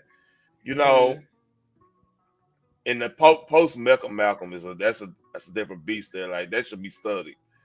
Yeah, you know what I mean? That's a different beast right there. That's when he found out about all that stuff going on in the nation. Yeah, which is crazy. But it just seemed like another now it's more like a con job allegedly. That's it. Yeah, that's what I'm saying. Like if Jesus Christ, if he just did like he was supposed to do. Yeah. Because I know, and for him to actually come up with that idea, I know at some point there was something in him that said something needs to change. This needs to, we need to get us in a better position. I know there was something in him that said that. So again, I think he bit off more than he could chew. And I honestly believe that he only bought that school because he got tired of people calling him a scammer. Imagine this. Imagine 2020 when the whole Minnesota George Floyd thing happened, right? When all these white folks feeling guilty sending money in BLM, right? Mm-hmm. He could have got so much money to run that school. Mm-hmm. And it's not true. If he was really serious about running the school, not necessarily money. He could, like I said, sponsorships the whole nine. They would look, man. I got tired of a lot of stuff they were doing, all the video games and I didn't even change. My name is Taryn the Black. I didn't even change my profile picture to black. My name said somebody this is back when I was in a Game of Thrones, the Song of Ice and Fire thing. But in the shout out to them, they probably watching. It was a group, and they were like, "Man, you ain't changed your name to, you ain't change your name to me. You ain't gonna change your profile picture." I said, "No, my name is literally Taryn the Black. I'm happy being black. I'm not doing no." Number one, I don't know. Look, I look at that whole situation like, okay, how did your black ass get in that position? That's the first thing I get when I'm like, how did you get to the position where that police is doing that? First of all, I'm not saying it's his fault, but I'm just thinking did he just yank you out, or how did this happen? How did you get to that position? That's the first thing I thought. Then I'm like, all right, that was messed up. That's not a minute. Well, we're not getting that thing. But my whole thing was, I'm black. I love being black. I don't have to. That's when the Kendrick Lamar thing, fake activist thing, hit in my head so hard. Cause I'm like, I don't have to do all this stuff. I mean, I live this. I live being black. I don't have to go and be placating because y'all feel guilty. But you know what I'm saying? That was the time of the day. Like that was that season. Yeah. And like he could have capitalized on a lot of that for this school. Now he capitalized on it, but it wasn't for the school, apparently. Allegedly. I think I snapped. You want to make a donation to the school, hold off on checks and money orders until we find out what the hell is going on. The bank is investigating the fraudulent attempts on our account. Talking about his accounts are frozen. Well, Umar, the jig is up, the grift is done, and no one's going to trust you anymore. You see, you had a whole lot of goodwill. Everybody was looking at you like you were going to be one of the next leaders of the community. But the bottom line is this: we have to definitely understand when you're pandering, when you're absolutely telling everybody everything that they want to hear, that something just can't be true. And we've seen that turn you made. You started talking to the ladies, letting them know Black queens forever, snow bunnies never. Oh, the ladies love Dr. Umar. They love the way he talked to them. And they used to tell Kevin Samuels, if you Salute to homie for posting this. I appreciate that. You know, sometimes we need to see that. You know, just talk to us like Dr. Umar, we'll actually listen to you. Over the course of my shows, I've oftentimes had women call in and say, we don't like your tone. We don't like your tone. We don't like your tone. And when I say, all right, if you don't like my tone, who does it better? And on 2 or 3 occasions, women have called in and said, we prefer you like Dr. Umar Johnson. And I joked. And one time I made a clip. I was like, so you want me to talk to you like Dr. Umar Johnson? And I kind of did an impression of him and some guys who are kind of in his sector. The Prince of Pan-African, Big Papa's in the house. Where are my donations? I mean, shout out to Umar. I got no problem with the dude, but I think it's funny y'all keep coming over here asking everybody to talk like Umar. Queen Mother Garland, Cocoa Butter, and Sea Moss Gold. And Moss. Oh no, that's Sea Moss. To Restream, where we will live stream it to you. Well, you see what happens when you listen to somebody who tells you exactly what you want to hear. You send that money in that you're never going to see again, and all the goals are going down the drain. One day the school might open up, but if it opens up, it's not going to be controlled by him, because guess what? He is 100% incompetent, untrustworthy, and damn sure a fraudster. You dig? You preying on the sisters in the hood, homie. You act like you down with the sisters in the hood. Here's a man putting his rep on the line, talking about it. You are preying on the sisters in the hood. Yep. You are not self-sufficient enough to take on one of these women and graduate her to maturity. But there's a sucker born every minute. So he gonna keep running his script and absorb what he can from the suckers. This is where he's very detrimental to our community. And if he sounds like a hustler, walks like a hustler, talks like a hustler, with all that peace and Pan-Africanism, with all that holier-than-thouism, all that making you feel good, as long as... I found that AI video of Southern Palistic. He's telling you exactly what you want. Understand one thing, and one thing's for certain. Malcolm said it best. A lot of folks come and try to tell you some righteousness, but they really just be here to hustle. Dr. Umar Johnson and I both know Baba Amin. Now, I tried to get you to get Baba Amin on here. Baba Amin is the guy who Jay Prince brought from Fort Worth to come to Houston to open up the School of Prince. Baba Amin runs the Uhu Academy. Yep. He runs the Uhu Academy out of North Carolina, and it started right here in Fort Worth. So he opened up a school for Jay Prince. So this is the school Dr. Umar Johnson can't open. Baba Amin has the school. But I just want to keep it a buck with you. This is the great. Yeah, I believe that's on Mission Boulevard over on the east side, man. I know that place. That's crazy. He brought that up. That's crazy. I forgot about that play, but that dude. That's true. He telling the truth on that one.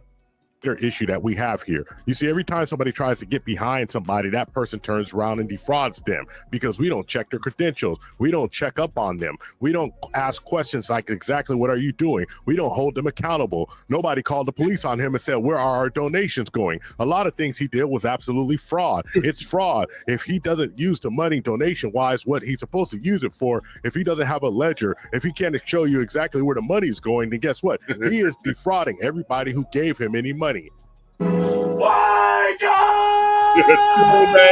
And since the money's coming from all over the country, that is a RICO law. That's right. Because if you had a couple of people help, I ain't heard a lie yet. God damn. RICO superseding indictment, allegedly. He is running a criminal enterprise. But nobody cares when they're ripping off the community. Only thing they care about is that we look like a bunch of fools, you and me. Look. This is what I gotta say about that. Shit. Clarence is gonna. Shit, as far as shit. I took a shit, partner. And it's your people up in my shit. Shit, partner, you should. I don't want to play the whole thing. I love that drop hit.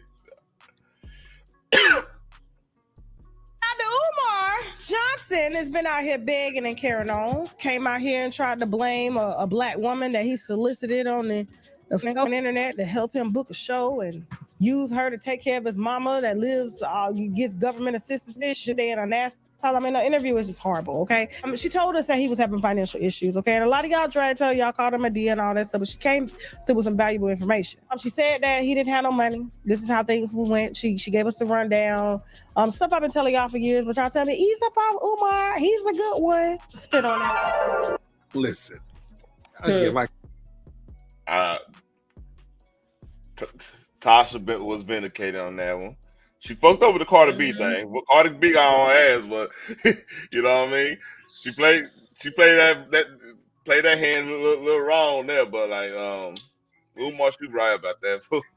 The thing is, she never said anything. It was an interview that she was conducting of a woman who said she knew Cardi B. Now, granted, Tasha should have did her homework before she let that chick up. Should did your due diligence. A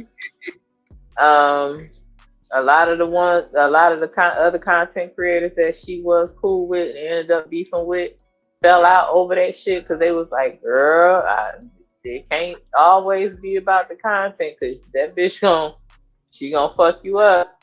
And so she ended up paying for that shit. Dearly. Yeah. So they did warn her about that girl, but Tasha didn't say anything. She was just giving the story.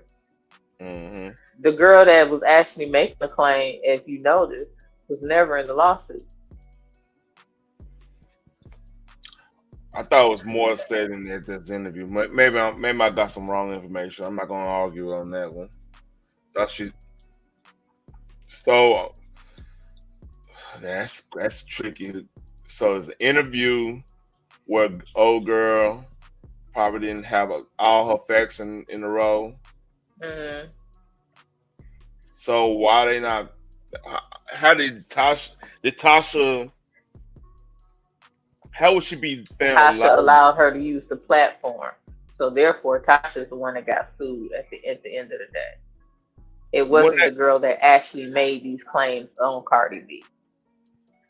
Wouldn't that be? Oh, you know what is?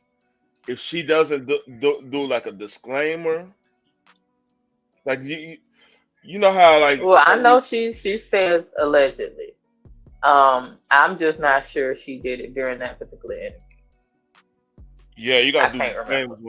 Like if like I said, like if I had open panel, then like somebody came over here and start talking crazy and everything about like not necessarily just crazy against each other, but start saying stuff about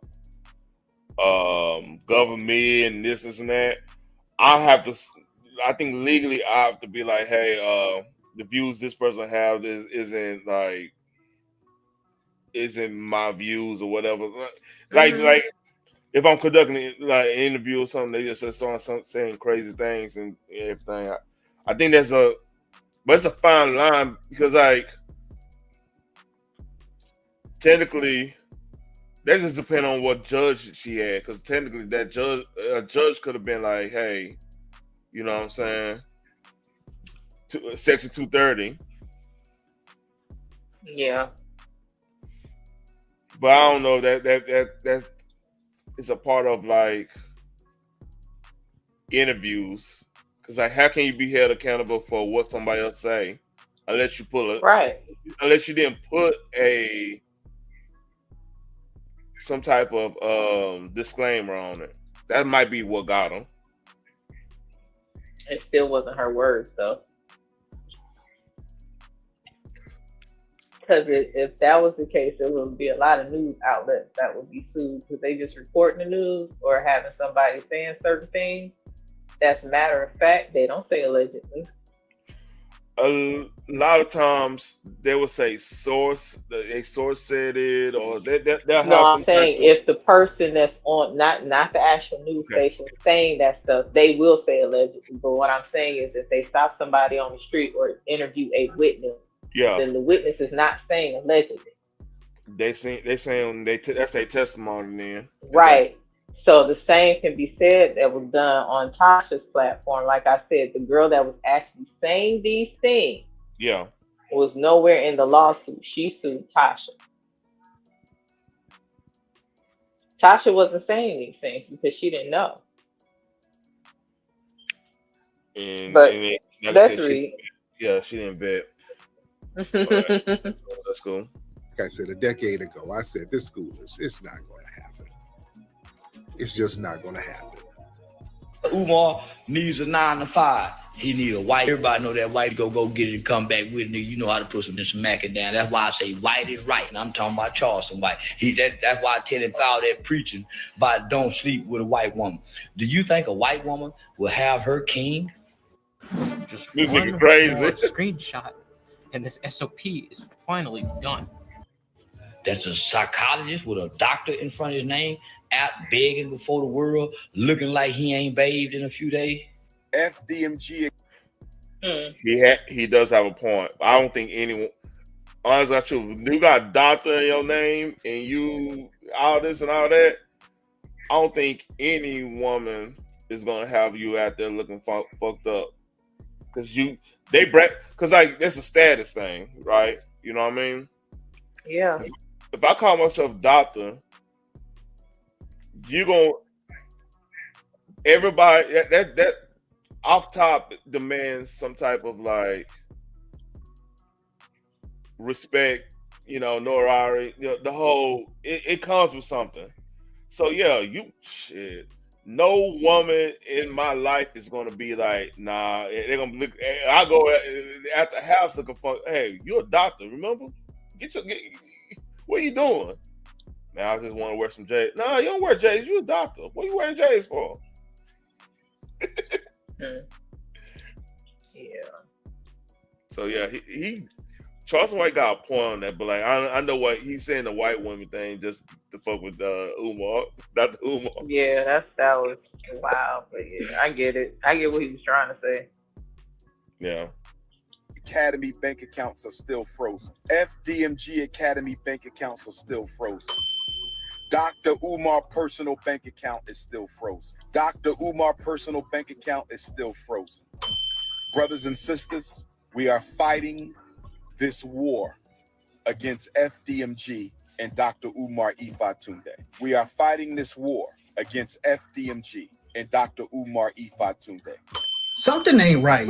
Like, seriously. We were supposed to get a refund within 4 days of our accounts being shut down. We were supposed to get a refund within 4 days of our accounts being shut down. We still haven't got our refund. We still haven't got our refund. We still haven't got our refund. So, man, it's crazy. You remember when you had a doll and you was like, this doll work at the school, and this doll wash cars, this doll right here, he drive post office truck, and you were a kid. My Lord. But when you get adult, you figure out, hey, in order to do this, I don't have all of the competencies for it. You can't have all the competencies. So who else can do it? There's no way I'm gonna write the do what I do and write and be good enough to write this reparations book, right? So Aisha jumps in and she writes it. She has that expertise. Wait. He had a book based on reparations. That's what he was writing. Not a clue. I don't know. Look, man. I have nothing to say. I don't know why I wouldn't have not heard about that particular book. Yeah, I have nothing on that. Gonna sell a book about getting reparations. Okay, let's see how that works.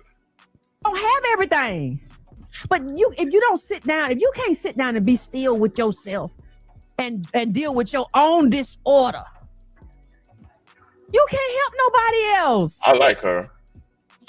I do too. Who is her? I don't know. Man, I like her. If I'm not mistaken, I think she actually used to be with Tariq Nasheed. She sound familiar. Yeah. I forgot her name though. This is years ago. All right. Now I'm gonna do a couple of quick hits and we're gonna be done. It's nothing big. So this went viral the other day too. Black Scottish. So this is something quick. We'll let it play through. The entertainment on that last post in the last 24 hours has been crazy. But welcome to Black Scottish TikTok.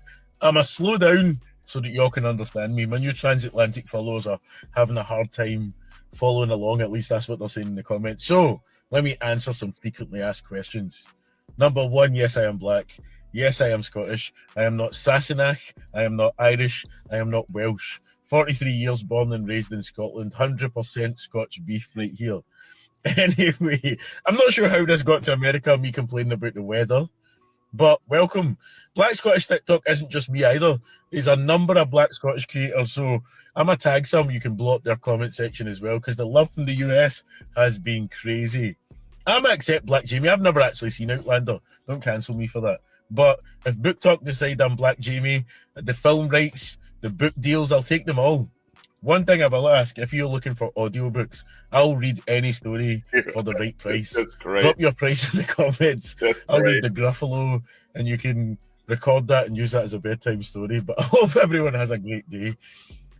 At the end of the video, I said catchies, not catchies. It's catchy, as in catch you later. That's a welcoming and a goodbye greeting in Glasgow. So, as we say in Glasgow, catchies. Crazy, huh? Yeah. Yeah. I'm about to hold up. I did that. And here's another quick hit. They have Jamaican dance halls in Japan. Did you know that?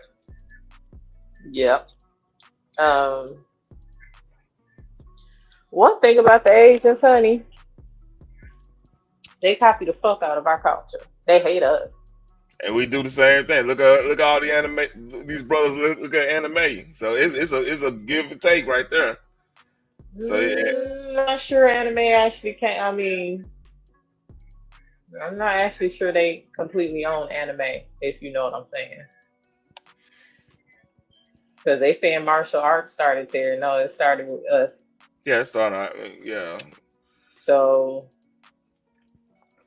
Yeah. But like the way that, because like it came from anime, pretty much came from of course a manga and of course the old Japanese art and everything like that. So yeah, I mean, if we go back far enough, we could say everything came from us in a way. I'm not debating that. I'm not debating that. That's not the debate right there. But what I'm really saying is like they put. That's something part of their culture, and we got things. That's fine. That's really basically what I'm saying. Like the origins, man, we go all the way, and come to find out, everybody could all be wrong. It could just be this would be a simulation. We don't even know what happened. So I'm like, that's fine. Yeah, but look at this little girl go. I don't have to mute this later on, but hey, here we go.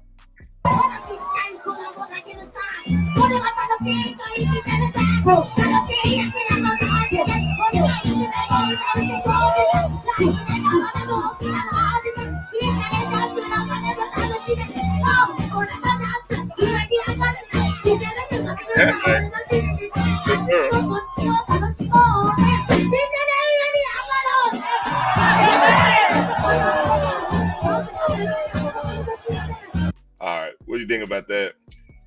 Well, look at the 12 tribes of Israel. I'm gonna be quiet. First thing that came to mind, though. What? The 12 tribes of Israel. Oh, okay. Yeah, dance hall is real big in Asia. Mm-hmm.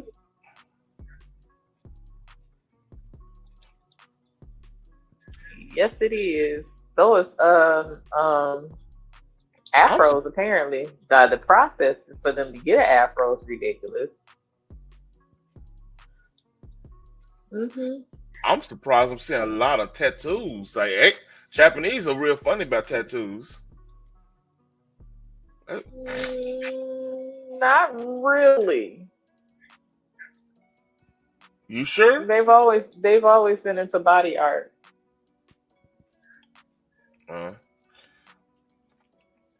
It's that's that, and I got this one last quick hit, and we could be done. But that's just crazy. We saw that. Yeah. So Considering. Oh, come on now, Phoenix. You don't have to be that way. Jermaine Dupri. What Jermaine Dupri got hard glasses on? What's happening here? But this is him talking about trying to sign 2 Chainz. Here you go. Tried to sign 2 Chainz. It was my brother 2 Chainz, right? And me and Hov, we tried to sign 2 Chainz before 2 Chainz did his deal with Def Jam. And I remember on the phone, like it was yesterday, he said to me, he was like, JD, you know, it's a young man game. And I was like, I don't really know how to exactly. It's like I'm the young man who made it possible for niggas to even say, young man game. Right. You Right? can't say that. You know what I'm saying? Try to sign 2. Yeah. So that's on Joe Budden's thing. That's crazy. Yeah, back when he was Titty Boy. Yeah. But like I said, that's about it. I'm gonna have all these videos in the description right after this. But like, time to go to bed. You feel me? It sure fuck is. All right, so again, thanks for having me up. Until next time, same bat channel. All right, salute. Take care. Like, share, subscribe. Much love to everybody showed up. Much love to Phoenix. Much love to pretty much anybody replay and everything. I appreciate it. Y'all take care.